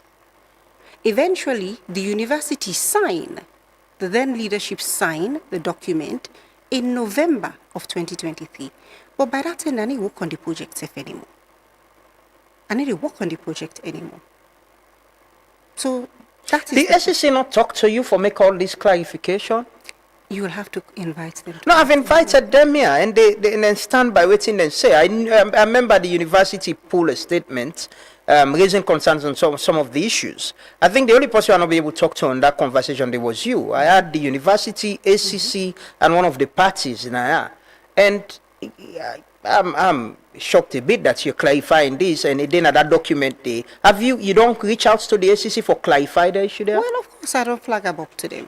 And what are they say so? The documents MD, what I'm saying, can be confirmed by partners. Well, then they do the investigation, they didn't reach out so that you could provide this part of the story? In that investigation, we get for do the University of Sierra Leone research reports them where you mentioned the investigative report, I was not contacted. But like I said, they're the best person for us. And that document is public, it's there. It's the allegations against you on... Well, I'm clarifying it. The issue with the Vice Chancellor, was it, right? The Professor Lawrence Kamara Yes. and all of it. It's created a lot of conversation and discussion around. You get any regrets on that? No regrets. You did the right thing? I did the right thing. Like I said, the Vice Chancellor then was appointed. And there was no Pro-Vice Chancellor appointed as per waiting the Act C. And there was no document for show me see meeting being take place where we agree. Say, now so we do this thing, now this person. It was not provided. Even if there been minutes, it was not provided. And there's a precedence for letting ministry go in and appoint somebody for handle a transition period for a very short space of time. And that is what we wanted to do with Professor Lawrence Kamara. God rest his soul. For let act for a short time. Then we initiate the process with TEC for set up a search committee, appoint a substantive. We get the substantive now, then you appoint a Pro-Vice Chancellor as per the Act. And this was a conversation this was something that was agreed with the leadership of the court before we do them. Like I said, I consult before I do anything. There is a seeming leadership struggle and fight na Milton Magai Technical University as well. Well, it's not a fight. I'm sure you get some idea of what happened at Milton Magai. Yeah.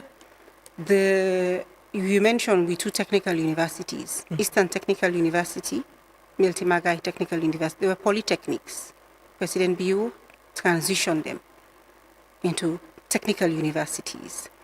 But in transitioning from polytechnic to university, you get two legal documents already govern how then they operate. Polytechnic Act and the Universities Act. Just because I work in a polytechnic, that don't mean say I get placed in a university. Because now different programs they offer. University they go up to PhD level. I know get first degree, I go teach PhD candidate. But I will get first degree, I teach diploma student. So the first thing you get for do, now for you bring Tertiary Education Commission for do recategorization. Meaning they look all the staff them at the polytechnic and say, okay, Mr. Ba, based on your qualification, based on your years of experience, where you been at the polytechnic, now you been a work, you not been research teaching assistant. If you transition to university, you go be lecturer. I'm just giving a hypothetical example. So TC get for do that.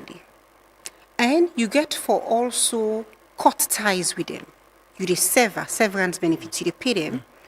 Because that conditions of service will be in the under polytechnic is different for university. So you cut ties with them, they give them fresh appointment under the university conditions of service. ETU go through this process. So the categorization exercise what TC for do. That is what the appointment committee of the university, when are from the court, and then they use as their working document. Because now they don't give them an idea. But having said that, like I say, you get to go for the interview. And not mean say because TC don't see you for, they don't categorize, mean say you don't get place. Then get what that thing don't get for look at. ETU went through that process seamlessly.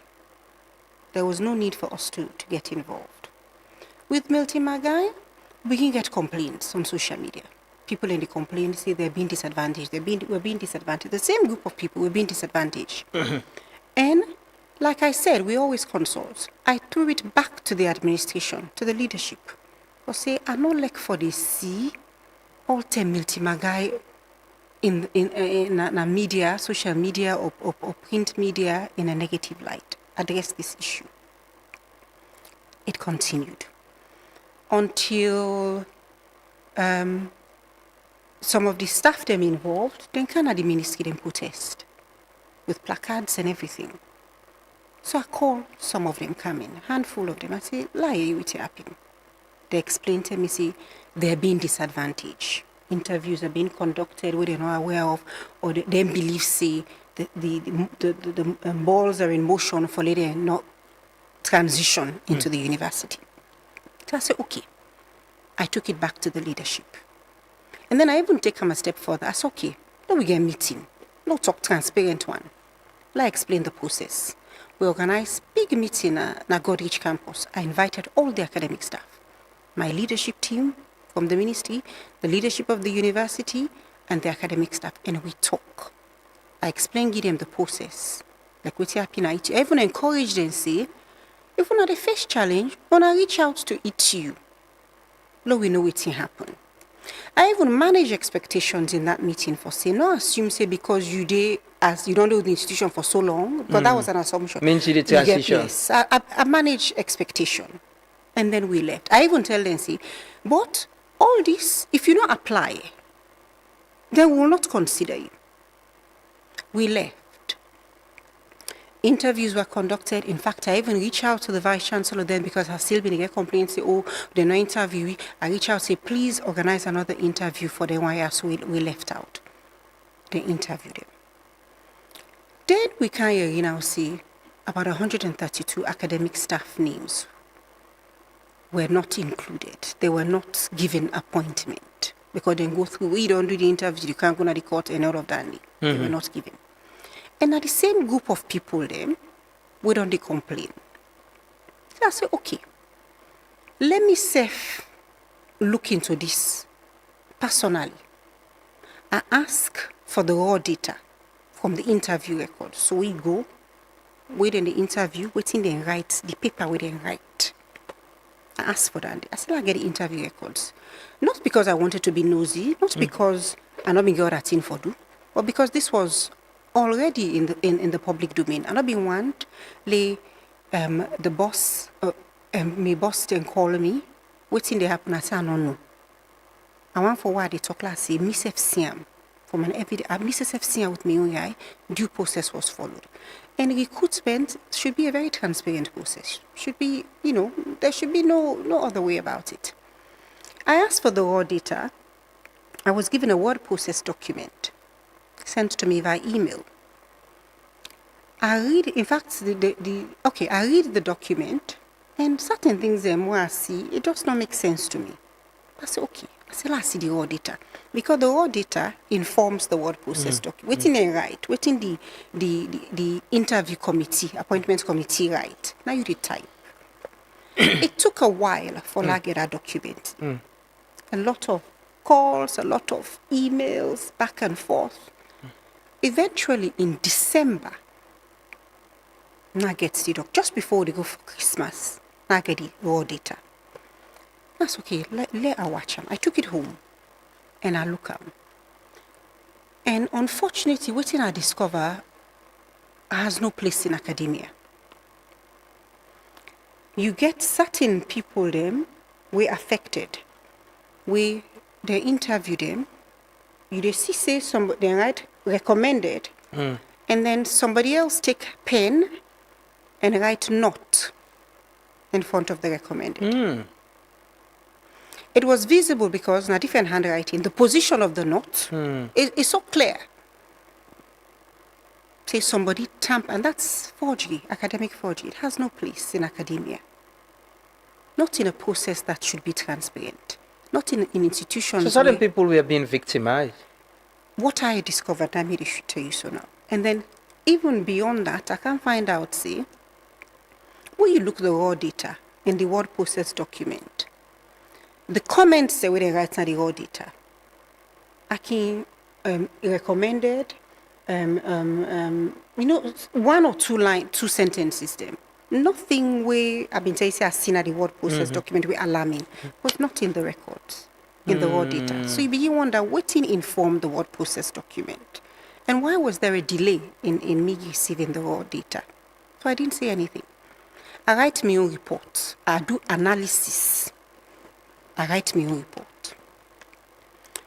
In January, this is not December last year. In January this year, the court been get meeting waiting for discuss this issue. And I went to the court meeting. And I make me submission. I may first make me submission. I tell them what I find out. Like what I explain so to you. Then I say to them, you're the highest decision-making body. I give you 3 days for get to the bottom of this. And the reason why I say 3 days, I was mindful that new people they may not add it because this recruitment exercise, outside people from outside the polytechnic space also apply. People who are not being be part of the polytechnic also apply. I was mindful that you have new names on the payroll, but then if there's a potential, say, then why are so we affected, have been disadvantaged, they should have been the first priority. So I'm mindful that, but then you also get them why are so still on government payroll being paid as polytechnic. So government is potentially losing money. The Ministry of Technical and Higher Education, we're not an income generating ministry for give government money. But of the little resources that we have, low no waste them.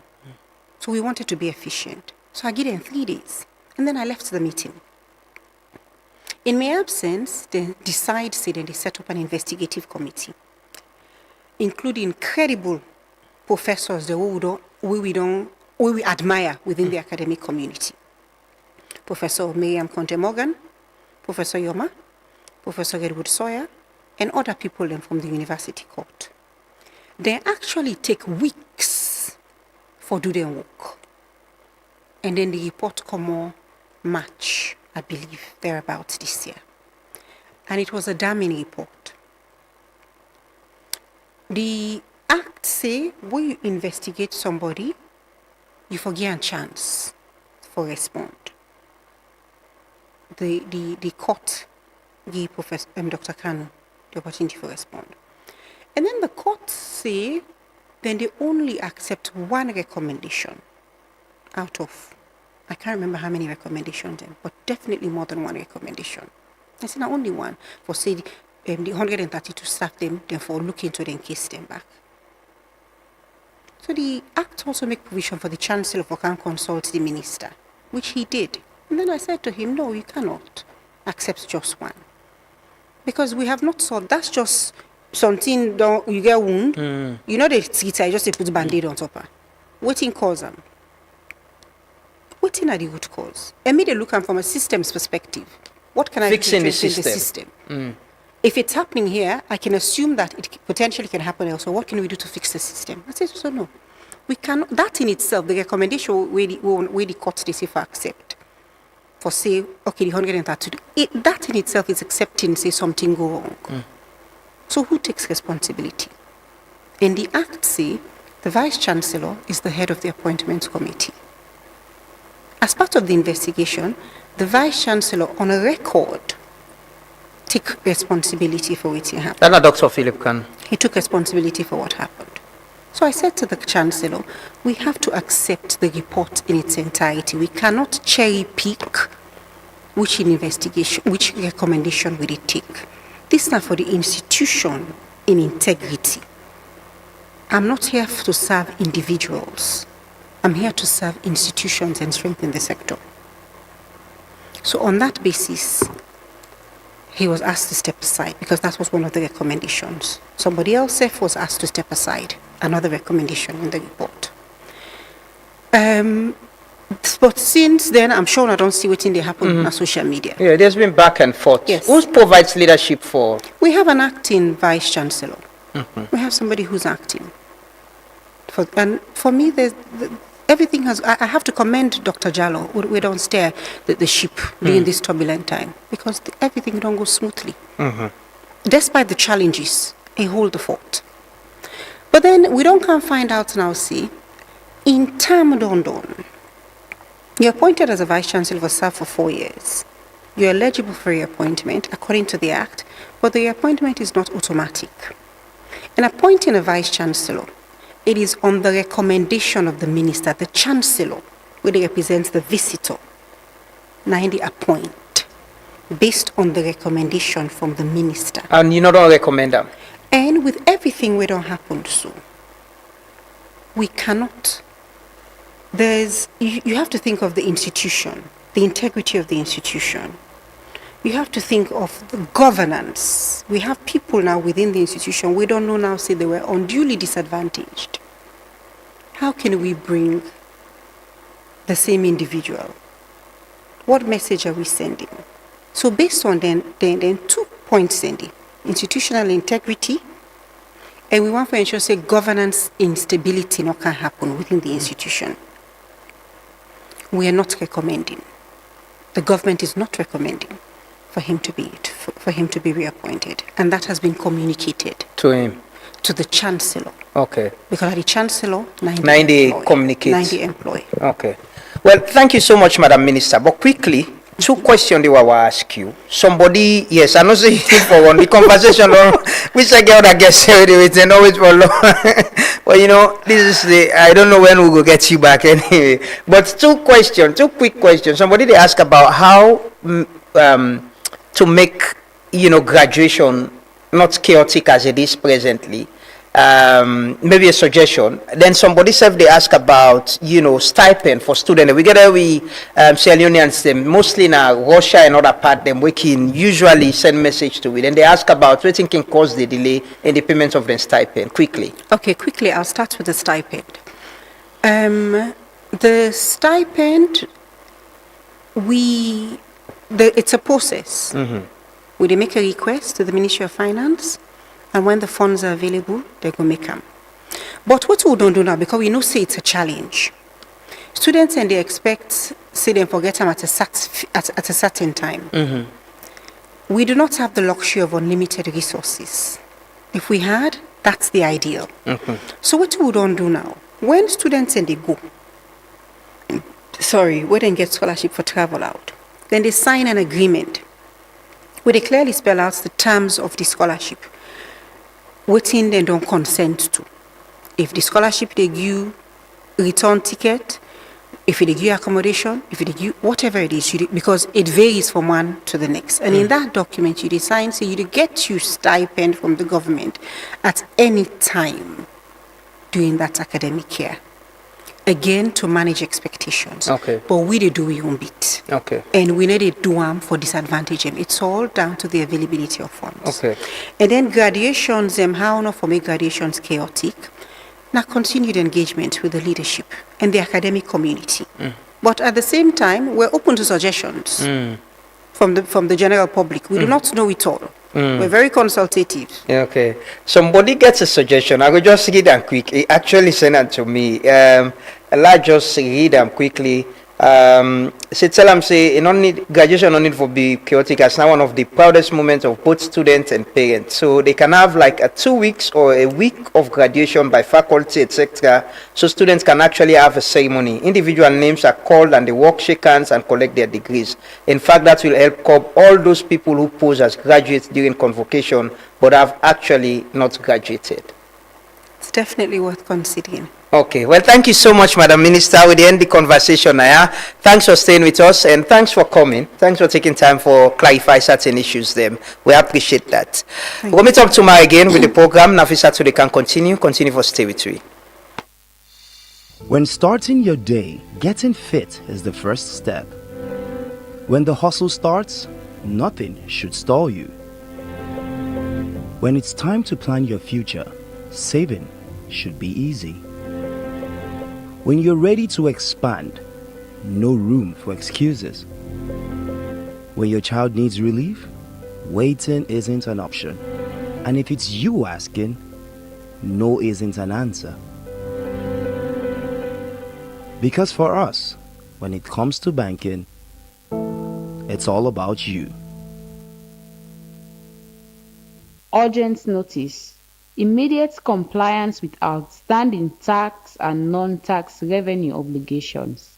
The National Revenue Authority (NRA) hereby issues an urgent notice to all concerned taxpayers, businesses, license holders, and other entities with outstanding tax and non-tax revenue obligations to regularize their liabilities without further delay. The notice applies particularly to mining companies, environmental impact assessment, EIA license holders, internet service providers, ISPs, television and radio stations, holders of state land leases, and other non-tax revenue obligations, factory operators, private security companies, and liquor license holders.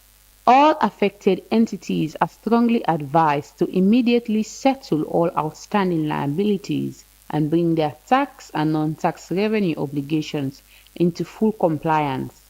In accordance with Section 12 of the Finance Act 2019, the NRA will proceed with the necessary enforcement measures against defaulting entities to ensure the recovery of revenue due to government. Failure to regularize outstanding obligations may result in the application of enforcement measures, including, where legally applicable, sealing business premises, garnishment of business accounts, and restriction of travel outside the country. The NRA therefore urges all affected taxpayers and entities to treat this notice with the utmost urgency and take immediate steps to regularize their obligations to avoid enforcement action. Taxpayers requiring clarification on their outstanding obligations are encouraged to contact the National Revenue Authority promptly. For further information, please contact +232 80 839 839 or at info@nra.gov.sl. Compliance is required without further delay by order of the Commissioner General.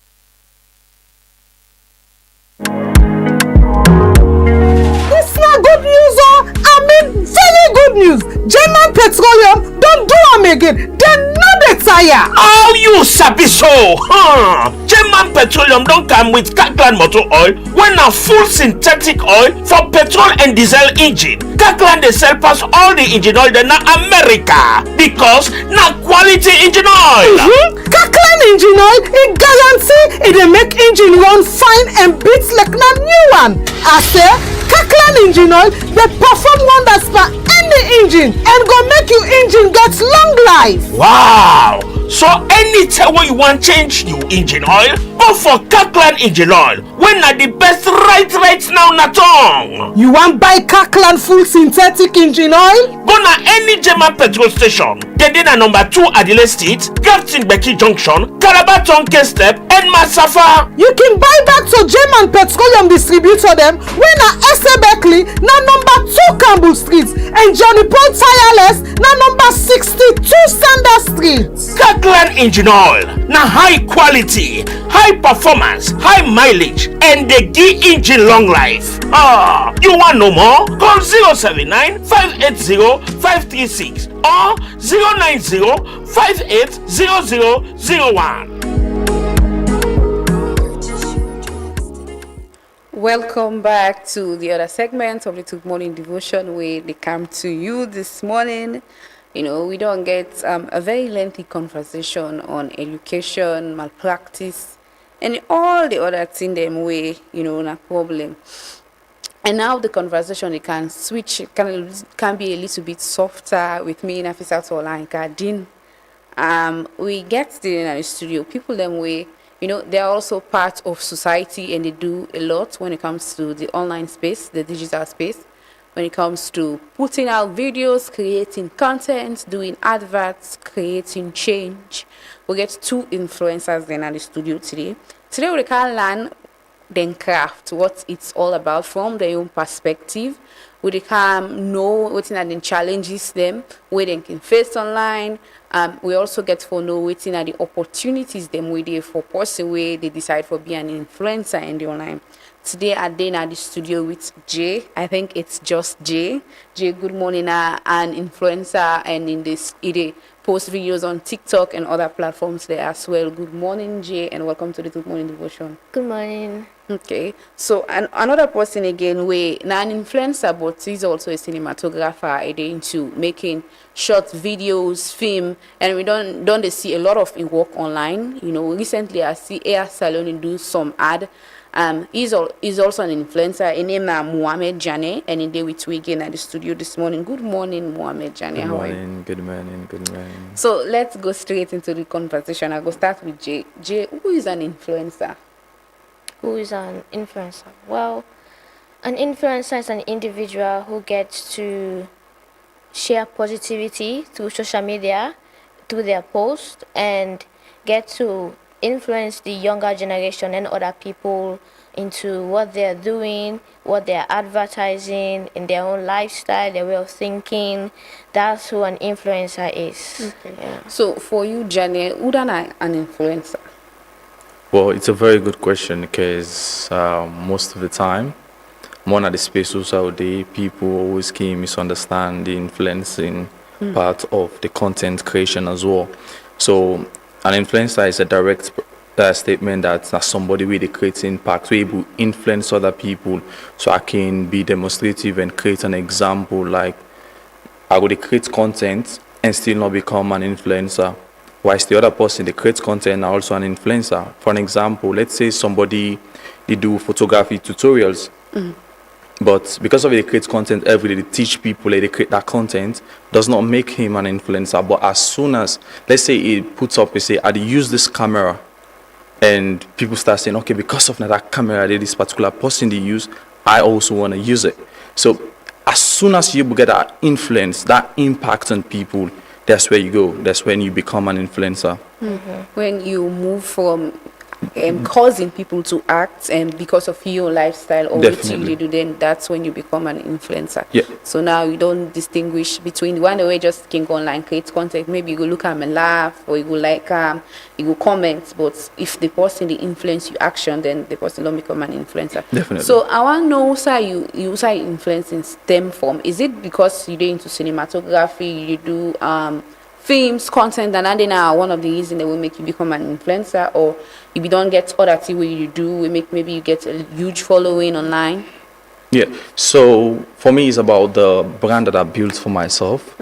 And so I started from the, like you said, from the filming aspect as a filmmaker to me joining of housemates. So when people put that together and they see what I've impacted in other people's lives and have actually bring people from different direction and make them become something else, I think that influence is enough statement for people to see me as an influencer. And like for representation wise, even the people I've worked with, even the brands that I've represent, I'm making sure that I just don't represent any type of brand. For example, if I be done one type of way represent any brand with can scam people, that would definitely drop what I represent. So even as an influencer, I make sure that whatever I put out there to people, it's verified and sure about. So I don't ever advertise something first of all when we're not sure about. So that kind of a brand no more really build around yourself, that makes you stand out. That's what I'm talking about. How about you, Jay? When you realize you're not an influencer and start for yourself that target? Well, at first, when I started social media, was like a little bit just for fun and all. But then the main goal started coming in, like when I started earning from what I post, working with brands and everything else.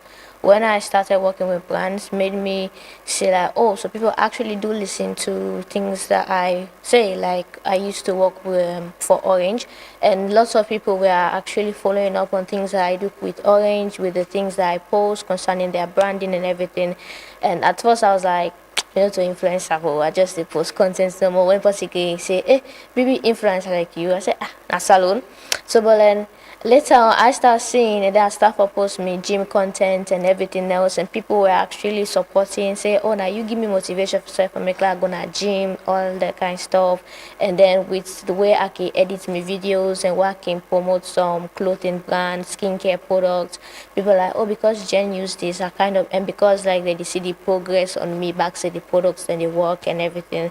So like when I see the feedback from people and how supportive they are and that they actually do care like about my opinions and stuff, I was like, okay, well, yeah, this is actually nice for influence and make an impact on people for do good things. Okay. So the online space is a vast one, very, very, very big. You know, when you put out something, it will shock you for say maybe in a space of 1 hour, 2 millions of people and go down view, then go down see them. You could get a lot of people that will go like and comment. What are the challenges that we face as an influencer and as salon in particular? Well, in Sierra Leone, for example, me being a girl and I post gym content and they do other commercials and all, I can face some troubles on social media concerning like people can be very insensitive with things that they say, the comments that they make on my videos, and some can be perverts sometimes, especially when I post gym content. Like people know me and they know I'm not supposed to really dress any kind way. I dress appropriately, but even though you dress appropriately, somebody go always get something so vulgar for say, which is just how people are. And it not really get to me as much because I used to, but then when you don't accept saying I so Salomon and then that's what they think, you don't really need for stress yourself out. Just post your content, ignore if you want delete the comments because at the end of the day na me page, na me content, you not another way for say we go actually make a like win me day all that kind of stuff. So yeah, there are negative impacts with social media, especially in a salon. Salon and judgmental, where they do something that's like very productive, they laugh, they show them, but then if you see say other person they make fun of himself and then they support, which is so bad and downgrading at this country. But then what else we get for say? We just get for like ignore and push out and hope say the content that we post they reach the right targeted audience, and that's basically on me. Okay, so Janet, Jen in challenges them, they stem from comments they wouldn't like cyber harassment online and also support. How about you? What are the challenges the way you face, or if you say influencer then they face in a salon now so? So, to be honest, just like football or any other career path, before you step in, you already anticipate certain things that are possibilities. Say this is gonna happen, people gonna come at you at some point, which it's not acceptable, to be honest. It's sometime wherein the camera go off. Mentally, it drains us as a content creator. For me, I feel like I would dive it towards my personal life because my own case will be different from Jen's, will be different from other content creators. But you know that peak when people know you to create content for them, either for them for laugh or either for them for learn, and maybe you have personal things to deal with, and you have to keep that consistency there.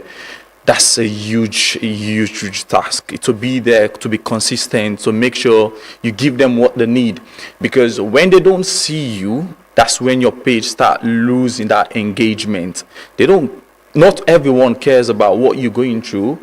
They just want you to show up, and that's urge to know that you actually need to show up because you need to be there, because if not, the algorithm will just push you away and other people will just take up. So to be consistent is a huge task, and to be a content creator or an influencer, for me, it's not an easy job. So to everybody watching this right now, them to know that we actually put in the work there, and it's not easy. Anybody see anybody in video, at least if you not get nothing for say, just like and pass.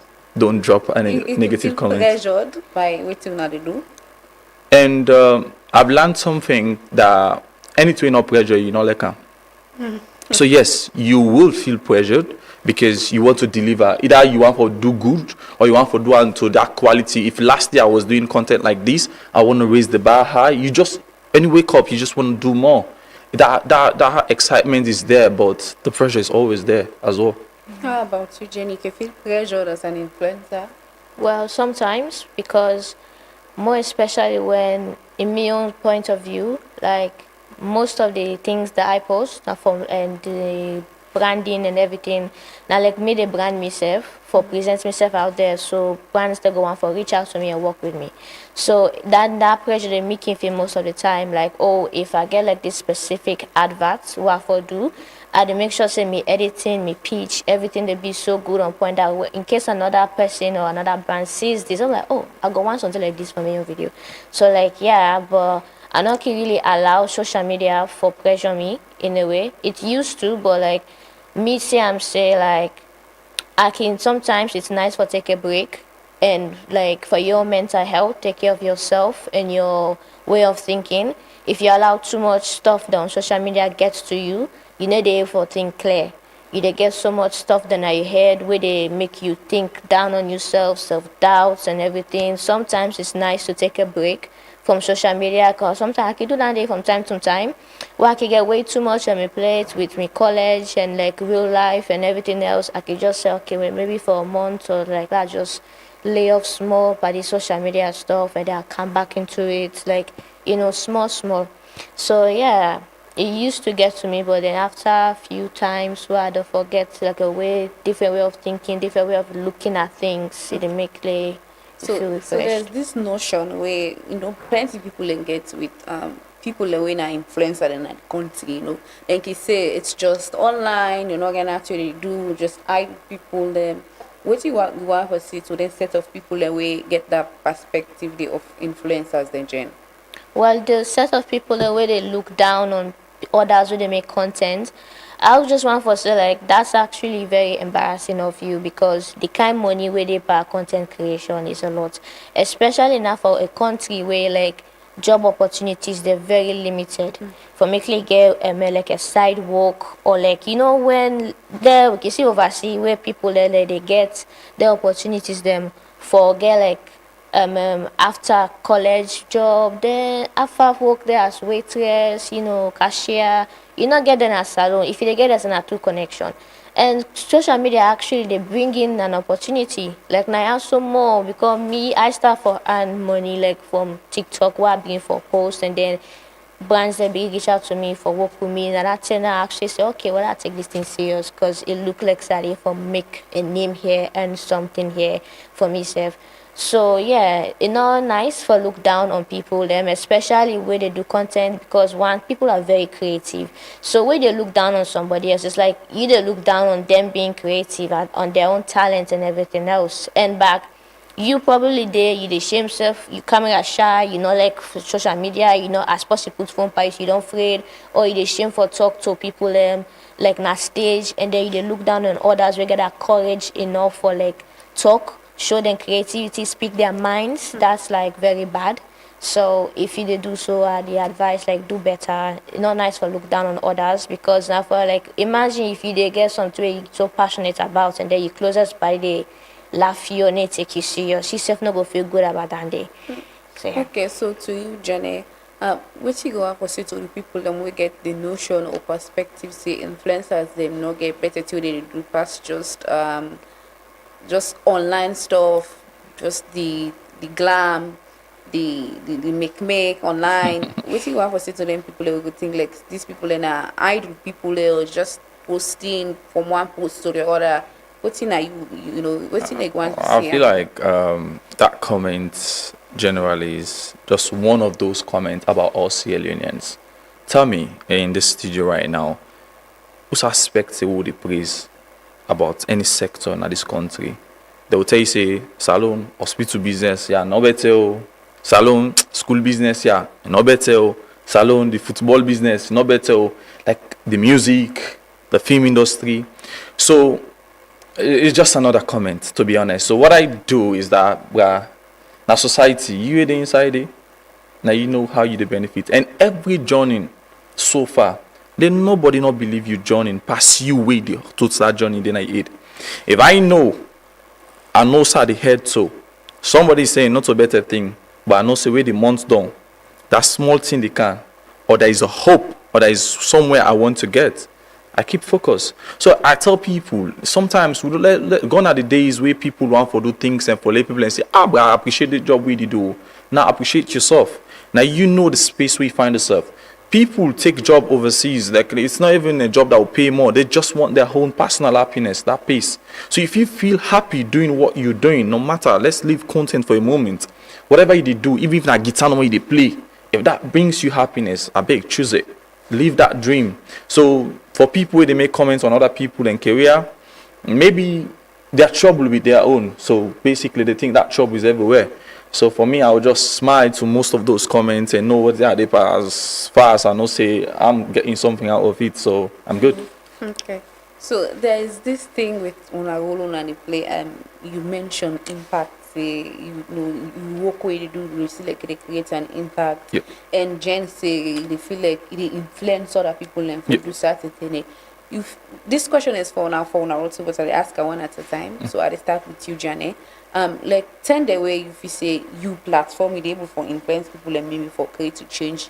You can use your platform for maybe talk about peace, maybe during violence, 10 the way, chaotic thing and happen in the country. You want to talk about peace, make people do violence. If it's elections, for tell them for vote peacefully during the constitution amendment process, like for tell them what's in this day about, or you just stick to your niche way you do. Okay, so yes, I do both. Sometimes I stick, sometimes I talk about it. Depends on the topic, because when you're in a particular country, you know how you engage in certain topics. If not, the notion will be changed for you. So yes, for example, election time, I did a video about peaceful election, or do not discuss who actually you want to vote for. When this drug thing they go around, how you destroy with people and with brothers them, I did a video about it, a very creative and educative one. But guess what? When people know you say you decide to stay different alone, for an example, election can go on, then you decide, say, I want to stay peaceful at my page. Either you talk about it or you don't talk about it. Just staying peaceful. Don't say any bad comment or don't give any niche that will, push people to the edge. At least that's also impacting them. So yes, I do create stories, do create influence in ways to make sure people stay positive, and at the same time I stay positive, so that's enough influence in that area. Okay, so how about you, Jen? Maybe during elections or something that happened, the country there in some turmoil, jabla jabla, that time they did like the August 10 incident. I don't know if you've been lost at that time, but I'm just referencing it to make you know, so like if something like that they happen, or maybe something don't happen when about, or elections they come, you want to tell people and say, put their hand for violence, or would they talk about the constitution amendment process will be they happen some time ago when they amend that bill there, when a good thing for the country, when people learn for pay attention to, then you get platform for influence people there, you get platform for talk to people and make them listen you be the do justice to that, or you just stick to your niche. Well, I agree with me, fellow influencer over here with the things that he said. But for me, on case, I not be actually like doing a video or talk about anything concerning politics, because I decide for stay on my own piece and my own side, and as well like me not supposed to actually get interest in politics. Like at the CMS, like it's a very violent thing in this country, and me now I like for that me own side, me own lane peacefully, because somewhere now you say your own peace, you say your own peace of mind, everything else, other one go take am bad, other go take am good. Like it's not so Solomon Day. You go get your freedom of speech, but like after, if you get that your freedom, there is a lot. Not of us say like I say like enough for speak your mind. You should, but like Solomon get a different way how they say things. Even though you go for advice them, say, oh, take it easy, like this and that. Then get away how then go via mass and they'll be assume for you, say, oh, okay, now so this Indian, now so that day. And me not really care about their own opinions. It's just like me like for maintain my own peace of mind, and they share my own positiveness like to my family and friends and everything else. But on social media, like I not really can bring up politics on my own page and all that day because I don't want for join that type of for they in that type of pool. Like I rather they out of the circle and just do my own thing. Okay, so you stay off politics entirely and just focus on your niche. Yes. Okay, so beyond the money where you say they into content creation, what are the other opportunities they way then they into being an influencer? Like if you want to be an influencer in this country, they talk to us in a way they decide say, well, this last the opportunities they way then they pan this year. What are the opportunities they way then they by influencing a salon? Well, there's a lot of opportunities. You get to meet so many amazing and creative people. And the first thing, you get to get a chance for meet more people that were intellectual and as well as give for build and grow connections them. Some opportunities like come in, like I get a friend of mine where himself start to do social media and everything the same time when I started. And now like one of the most top models in a salon, it then travel out for modeling gigs for model for brands. So like I saw in there like you did for get that kind of exposure when you put yourself out there. You did for work with companies. You did also get that chance to like for left this country, go explore places and come back, or if you want to go there back. So like there's a lot of chances then if you just put yourself out there and show the world what you get, and then people they will go need that, they will need your talent and you way of thinking, and just you maybe say that you feel said they will just need, and then boom, you don't get all what you ever be pray for wish for. Okay. So, yeah. So to you, Janet, whose kind of support will you say influencers they need? In this country. Mm-hmm. So firstly, the most important one, it's sad to know that by all these creative people that will get online with the same money they, but most of this money they come out directly from brands, so then go sorry for we brothers and sisters them and give them contracts for short time, but with space not monetize. And recently we already say in Nigeria they don't monetize, and to see that in Sierra Leone, so many things and the way make enough still monetize it, but I feel like that's one big support we will get. That's one side I want to talk about. And another part, let the professional do the job. So I understand, for me, I got a business. I am not authentically going to say I register myself as my own ambassador for my own business. The moment I get my business, I don't represent, I'm an ambassador without I not call myself. But when I want to do adverts for my business, I make sure I sign ambassadors. And it's not because I'm not able to do them, but it's because I want to create the space, like for the other people and benefit. That's really we go to them. We all partake in the plan of we continue for grow more. So to people we get business, we know say everybody will get smartphone and record himself any type of way. But let you be known that there are people out there, professional people, that will handle that particular job there for you. Think about how to bring you market or how to bring you business idea, and let the professional ones, the one the way we call say content creator and influencer, let them come and influence that particular business day or that particular market say where you get. So I feel like by this, you self they contribute to the nation. So not always for say no more waiting. You ask yourself now, what are you doing for Sierra Leone? Not always waiting Sierra Leone don't do for you. So for me, now the aspect I know I want to talk about, the monetization, and to the people that we actually will give you job, please. When I bring the job, we know so when I get when I phone them.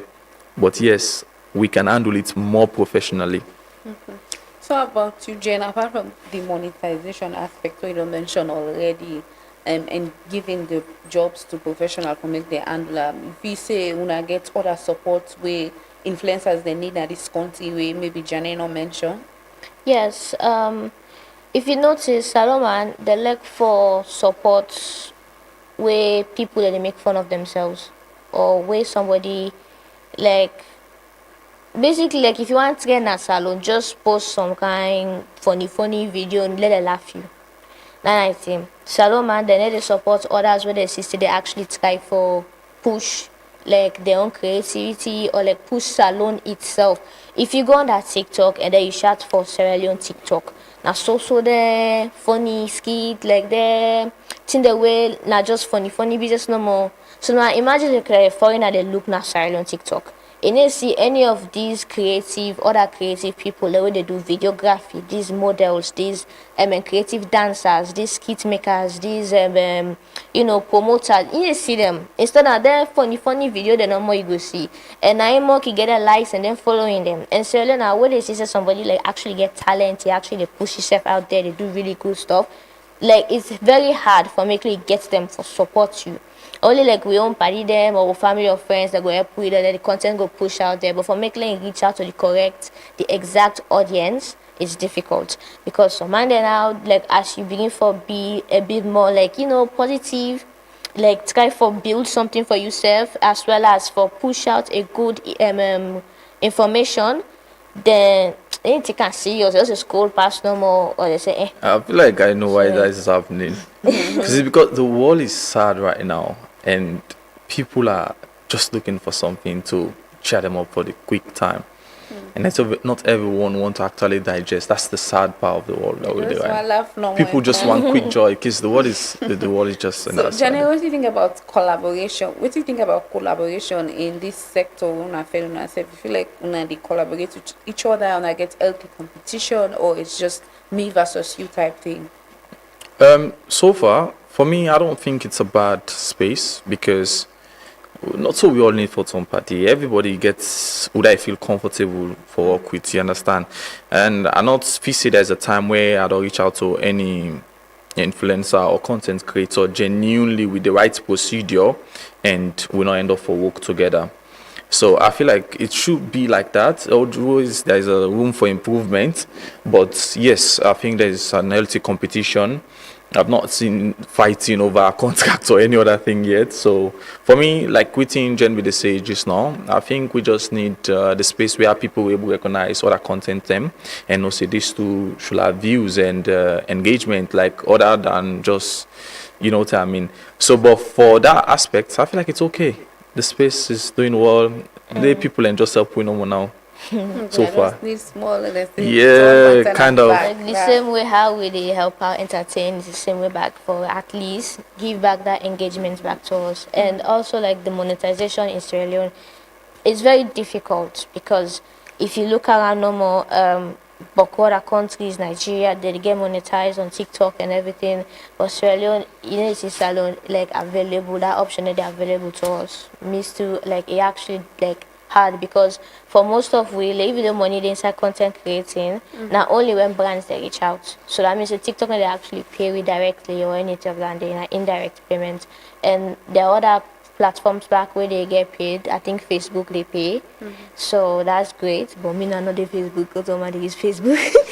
But like yeah, that's like the issues supporting like name. Okay. So to you, Janet, you not cinematographer because most of the ads the way they do, it's not the regular ones where it's on suppose you go just do it in phone no more. You go notice say you go see drone shots, you go see different type of shot like they actually use equipment them for do ads them we can do for companies them. I see the one with Air Sierra Leone, right? Yeah. And how they do so everything it entail with cost. For carry equipment, get things ready, buy them. Always say all that and so you feel like you get value for your money. Yeah. So that's why when I discuss contracts, you know what value of money comes in return. So like we don't be that kind of a brand. So now somebody don't watch the type of content what they do. You know, so I just don't want to put my phone and start saying, hey, everybody gonna go join your salon. No. You know, I'm just gonna put a lot of hard work and not to me one grain. I have a whole team. That's where they help me for achieve these dreams. So if you're gonna sign me as an ambassador to work with me for art, just know that you're signing a whole team, a whole company. So you just need to understand it. So when I tell you a price, you know this comes from a different angle. Then the reason why make me can look for good that angle there. In the next 10 years, in the next 20 years, I want to see what I've worked for. And smile and say yes, I really put in the work. So if somebody say this guy now they me old content business, so after 20 years I want to really say yeah we deserve to say that word. So for me, that's the niche. And coming from the cinema aspect, I'm used to making sure I not just put camera and just start recording and advertise for people.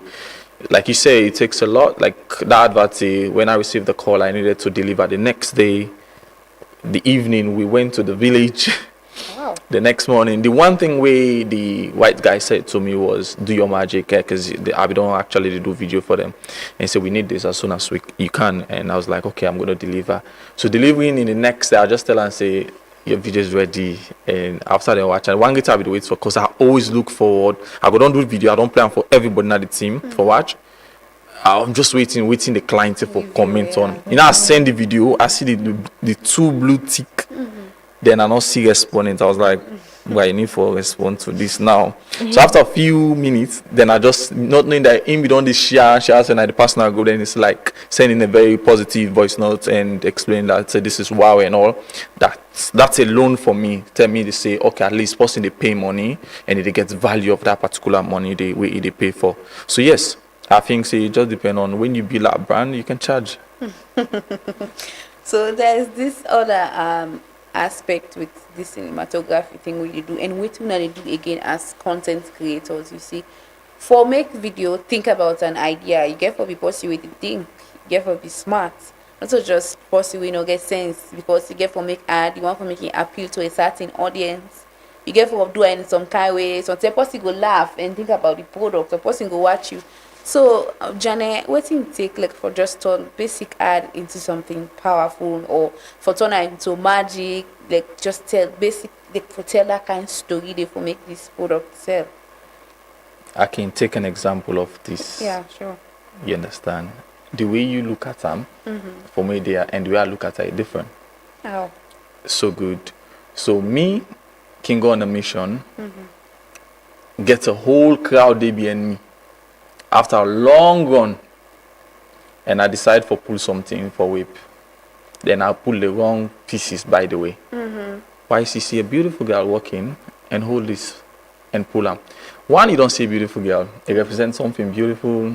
The whole mood first they change. Yeah. The lady in the mood. You can simply put this and just pull them back, say, if anyone for use anything, use salon tissue and whip yourself. But when that lady waka from his step, you see all this particular thing. It builds the suspense. It digests the hearts for try for receive exactly waiting you want for present to the audience. And finally, when he arrive, with that beautiful smile we go give me, and everything go massage well to the audience. Same way, so I don't simply just pull them and whip. After I whip, I point out to people, everybody, you can buy this now, me step now they use. But the steps that I don't take on the first out with the lady, it's long, it takes different work ethic for capture that lady, they take reach under. But for me, like other content creators go able to see another way. For me, I see I'm say, I keep my audience waiting for something. And when I finally deliver, it makes them wanting more. And I not go just left them, so like the final part, then I push them for go get them. So it just in that different angle, different aspect of the way I see things. Sometimes, to be honest with you, at the start an ad idea, now who's out the shooter? I didn't know at the end. I don't know the end. I just know so that I want to advertise for this particular thing. And we are on set. I explain the ideas. I have a very good team, which they don't bring in the work past me. I started talk, they don't click. So because of that reason, we go in on set, everybody just take out idea and put it together. We all know which one try for work towards. Trust me, that's how we take achieving these things some of these times. So you're just looking at it in a different angle. Okay. It's brilliant, for make persons sit down, think about how I want for make a particular ad appeal to a particular audience and see and relate to her and say myself I want to get this. And the end part where you talk say, go just tap there, you go want to make the person go back, go get her. So if you see already by the ad, the person they go for get that particular product, they then they appeal to you safely, you say go try for do this. Yes, thing. because for an example, I always tell people this. My own motive, like you watching me now, I will convince you for buy wheelchair. You buy the wheelchair, you go na house, you notice you even need them. Wow. But guess how I convince you? Because insurance level, I tell you that now if God give you long life for all, but you there for all. Example, you reach now that age that there for all. The same price when they sell wheelchair right now, not only there for the sell and then 10 and the. So why not buy one right now and keep until you old, you use and suffer. So it's just about putting words and in different way and making the audience know what they need and what they want at the same time, just mixing it all together and it create an interest. Jen, so for you, for young people who go they watch you now, or don't go they watch your video then, or listen to you now, or don't they listen to you? What's in our realistic way they start for decide or begin for create content online? Well, a realistic way where I can normally decide for create content is first, like, let's take for example, I will start with like my gym's content. First, while we start with my gym stuff, and I be actually want for post carry the shame, and I never let people that they like watch like they in my business too much. Like I believe feel say like, oh, this I can't be in post this no, they can't be laugh me da da da. So first I be so shy and I keep like I will take videos obviously for progress steps and all. Then now I finally get confidence. I was like, okay, I want to post this. Like I want to let people to see how hard I don't work, and I begin for show progress from how I be there to how I don't come now. Even where I be get acne, like the reality, I not be getting hide them. Like why they do me content, I not normally use filter like they show me and say, oh, this person get acne, and then what me progress with it step by step, how my face begin for get clear, and yeah, some people that can give off the image that where they give an image that they are not on social media, and then when they meet them in real life, it's bad. It's not nice for do that kind of stuff. Then like just be your authentic self and let people that like you for you. Not post they pretend for do this, do that. They pretend say, oh, you get money, or oh, you na fashionista, or just be yourself on social media. Because if you they do all these things, situation go kind inside where like you will get in a position where that way how you don't portray yourself on social media now. So you for present yourself now. And then what you go do? You go just embarrass yourself no more, you go look bad, you go feel bad, and people are begin for look at you differently. So I not really like for like they on that pretense level, even where people like can comment on my videos, and they answer you, reply you like with honesty. If you can't say something weird in my comment section, I will tell you not also for think, not also for. Sometimes when I can even post with my friends, some people are going for being talked down on me own party, like what's the issue? Why you for do something like that? I will tell you say you not get no right for say something like this about my friend. If I do a video with them, because me not gonna let me party can't see this, then I feel bad. Like sometimes I can even delete the comment before me party me see myself because now so I don't understand why sometimes it's just really bad. So yeah, I always approach social media, me content with like me authentic self, how I am as a person, how they think, how I they behave, and like they talk to me own followers or people like comments like as how the way we talk to me on party them because also because they watch me video they like that means say I feel like being like suck up to you and all that the way you go they bully me and that they been here no. So yeah. Okay.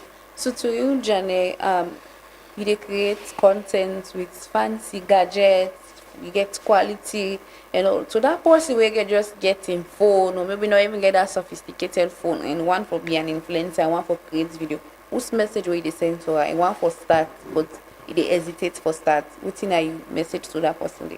So I go back to the fancy gadgets and all. So it all depends on the skill, to be honest with you, because all those gadgets I'll give it to somebody who doesn't have the skill and they will not be able to do anything. So I'll just say get your skill.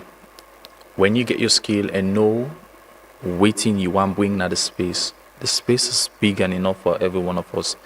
So when you know what you want to bring, to be honest, so many ways then they for come online. Even collaborating with people. Some man they don't feature ramp other posting content and it take fame. So if you get a phone, you can start with it. Just make sure say you determine for bring quality to the space, to bring positive to the space, because that's what I preach about. If you want to bring positive, you want to bring quality, nothing not gonna make you not reach to the time we want go. So that's all I would say. It's not too much. You can sit on any side and start creating content. But think what you want to bring to the space. spirituality? What do you want to be remembered for? So, because most of the times, this actually can touch me. It's like people don't think about waiting actually the one for be remembered about. People just do. So, anytime people want for do content, they'll just think about this you go viral, eh? Should that be the question?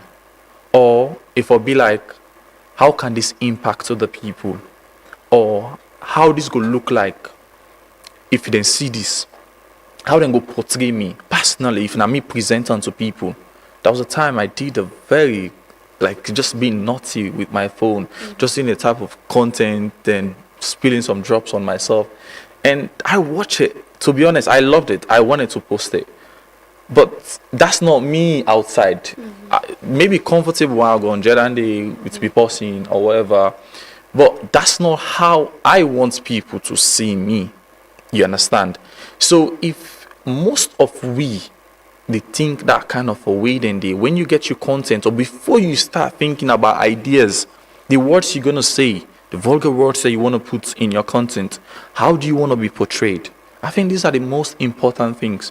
Phone, you can do with any phone. If people no say maybe they enjoy content. If not sit and they contribute for you. How many people don't enjoy out of contribution at this space? People go just grab and contribute for you. So, but bring something positive. Bring something where you go be proud of. Say, like, yeah, this me person, or your family go say, that me person and this. So some people, and trust me, then content where they create, they're not proud. They're probably not proud of them all, but we know they. So ask yourself if you're creating now or you want to start, say, if your family will be proud of you. Me no knows family you represent to, but if they're actually a decent family, what they will be proud of, then they will help for, reduce certain things away in the space, the internet space or social media space for we. So that's what I want to say.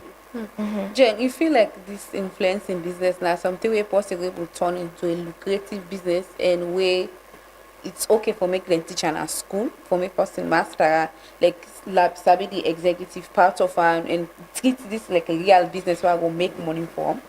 Well, people are actually doing that right now, but not inside salon. Na salon at the top. Yeah. But in Sierra Leone, there's no I'm not gonna give like 100% guarantee say people are going for take like class for social media. So because there will be things I say if first for post like if for do video now they can go take class for like they go see already, but they never see us when for make you learn like the statistics, like the step by step and all that day. But I'm not gonna advise as something where you for make a class for, because Sierra Leoneans not go take that way they say like, and two, maybe the people or the person going for do this, it go and begin for charge ridiculously for them. And I ain't gonna make more people than vex say for just put phone number make video. Now me for can pay so amount for, and so they will see amounts. And like the only thing I can say is like, because for example me able for use social media for benefits me like me own space, because myself I will get for I start off a business where now flowers I they make Petal Haven. So like I they make flowers out of pipe cleaners when I fuzzy wire where they bend. Like they, so that they are handcrafted flowers, really nice flower bouquets and everything else. I use my page for put more for tell people that about Dandy, for explain to the waiting a pipe cleaner flowers how you get for like be so beneficial. Like I use my own page for like make that positive impact there. So like that's no more you go care for do I'm like when you get your own space and you get a business, use them smartly, show people them what you capable of. If not like small cooking self or makeup skill, like something you show. I'm not just focus. I got advice, but like not just focus 100% on social media. Get something else where they go on with you. If you're not a salesperson, you they sell wigs, makeup stuff, skincare, like press on nails, anything. Like salon is very easy for making you earn money from it if you use like you think carefully, because now you just need to find a problem and then you give a solution to it and boom, like it don't make fine for you. So yes, but like that side for say over like classes and all, although people are there where actually can reach out to me and say, hey Jen, how you get views on TikTok, so how you there for build up, how you for this again, honestly again like a 50-50%. you get like a 50% positive, 50% negative, because maybe like the half of the people that go actually wants for land and they. But the problem now is, I don't think say anybody in Australia don't fully master that how for post. You know what I mean? I not fully master. I mean, it's how you post na TikTok, social media, how you forget more views, and like small, actually you learn them. So until like you don't 100% master that, then another problem back where Australians not can understand. When you don't master a skill 100%, then you can call out for classes and this and that. But you just come off, you just learn one class, you just got, and then all of a sudden you're not professional, you want to do this. No. It not go that way. Like we 100% sure of this, then you can do them. Then you can convince people them for say okay, because for the idea I want. So continue for make you convince Leoneans for say I want for do this, or I go want for buy this, or I go want for take part of this. You pitch need for be so good that they're not going to again. I was like, okay, this sounds so convincing. If I learn this here, so tell like after the learn, I begin post so like I go fast. So like now you way no more for approach the people with your idea. So yeah. So is it Janet? You talk about quality no matter when it comes to doing these videos. You make a remember this memo they say it's always the low quality videos. Now then very interesting to an extent that way say some video the way they say if you like now oil it all up at the phone step when the posting you just can't find the blow but if you don't make they can get some kind like shares views there, then video they can go viral and then can even contribute for people and get them gadgets. So this influencer work on they do Janet. Also you see in the next 5 years now salon. There's a lot of work to be done before. I see on a very positive side, to be honest. I'm seeing I will take it back to just brief of within Gen Media stages now. For me, I feel like there's a lot of teachings we need to be done around this thing. The reason why, you see, most people where they use this space, they just grab one day and do them. If then they teach quantitative and verbal aptitude at school, they are later add social media there. Because people don't understand what's the space meant for. They misuse them a lot.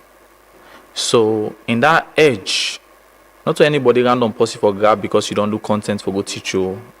Like what we talk about qualification, that can be done until the minister just go. So until go read this, you go then go put her in place. So but what I'm saying is social media is the new face. You see AI involved now. If you notice, you go on social media, some AI stories them. You watch them, you forget to say by the time you remember time don't go. Just short stories, things that we engage people. So if actually Sierra Leoneans we go with the trend, and one thing about the space are the likes of TikTok, Instagram, Twitter, not trend. If you want to survive now then space then you have to go with the trend. Anybody tell me say I do TikTok but I do no TikTok trend, then you're not ready. You can be different, don't get me wrong, but you must follow some of the trends, some of the things. Nothing not the way that you forced to go start. People are doing it already. How you want to be unique in your own way, it's what matters. So for me, if we continue, as I'm seeing few people are doing it but it takes all hands on deck for actually forget to that peak what they talk about.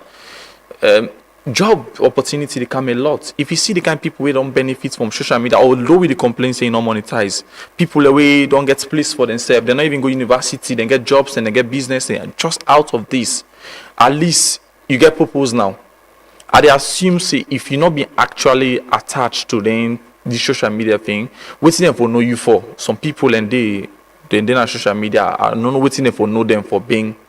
But because of this, they were born for this and all, at least they don't see results out of them. Let's say if how many people are involved in this same trend in the next 10 years, to be honest with you, people don't need to go out to work.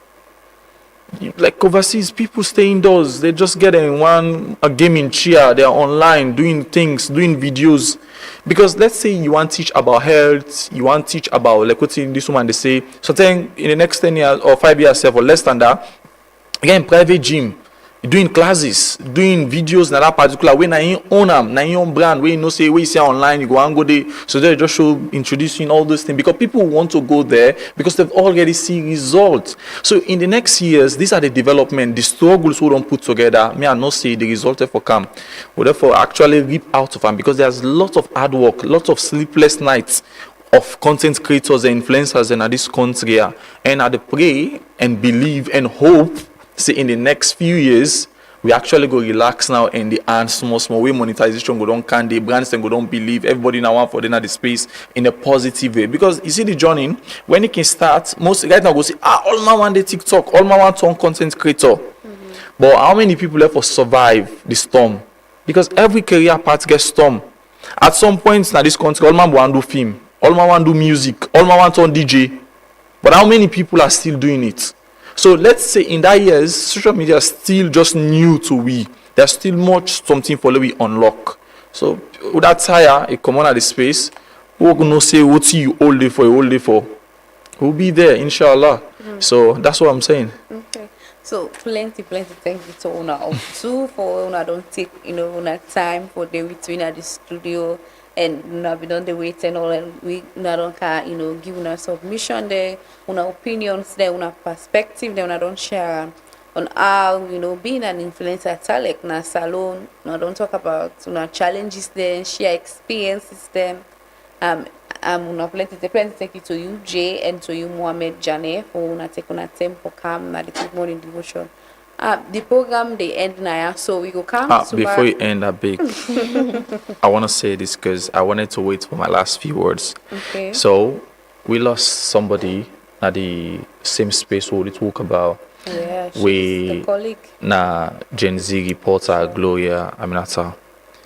May her soul rest in perfect peace. And I pray everybody will watch this right now, please, at least that lady don't go rest. If you don't have anything good to say, do not speak ill of the dead. So that's what I would say. Yeah, please. And yes, ma, you can end. Yeah. So yeah, Glorious is a colleague. Now we're all in a college, the same faculty. She has been here before. I don't interact with her a lot of times then. And also, we also paid tribute to I think it was on Thursday. Okay. Or it's not Thursday. It was on Wednesday. Yes, Wednesday yesterday. She's a colleague. I pray in soul go rest in peace. And thank you for remember her. And so all the one the way they post to do now. So please, most people in the mourn right now. It's enough. Plenty taking so the one day we don't they listen, don't they watch, don't stay with me from 6:30 this morning. It's almost 11. I want to say bye bye. My name is Nafisa Tola in Kardin, and on behalf of my co-host Amadou Lambranaba, I want to say plenty thank you. This is not Truth Radio on 103.9 FM. We stream live now with Facebook and with YouTube channel. We'll come back tomorrow with Good Morning Devotion. Bye bye. Respect to all massive and crew. It's been a long time you've been away from home. That's why me come back. The way me sing things upon me bring you these conscious reggae vibes. Jah be my guide, Rastafari. Papa, you been tell we say, make we trust the process. But man, it is called the progress of the process. We are in Sudan. Hello, Salon. My name is Johnny Drill, and you.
This is Truth Radio, 103.9 FM. We empower the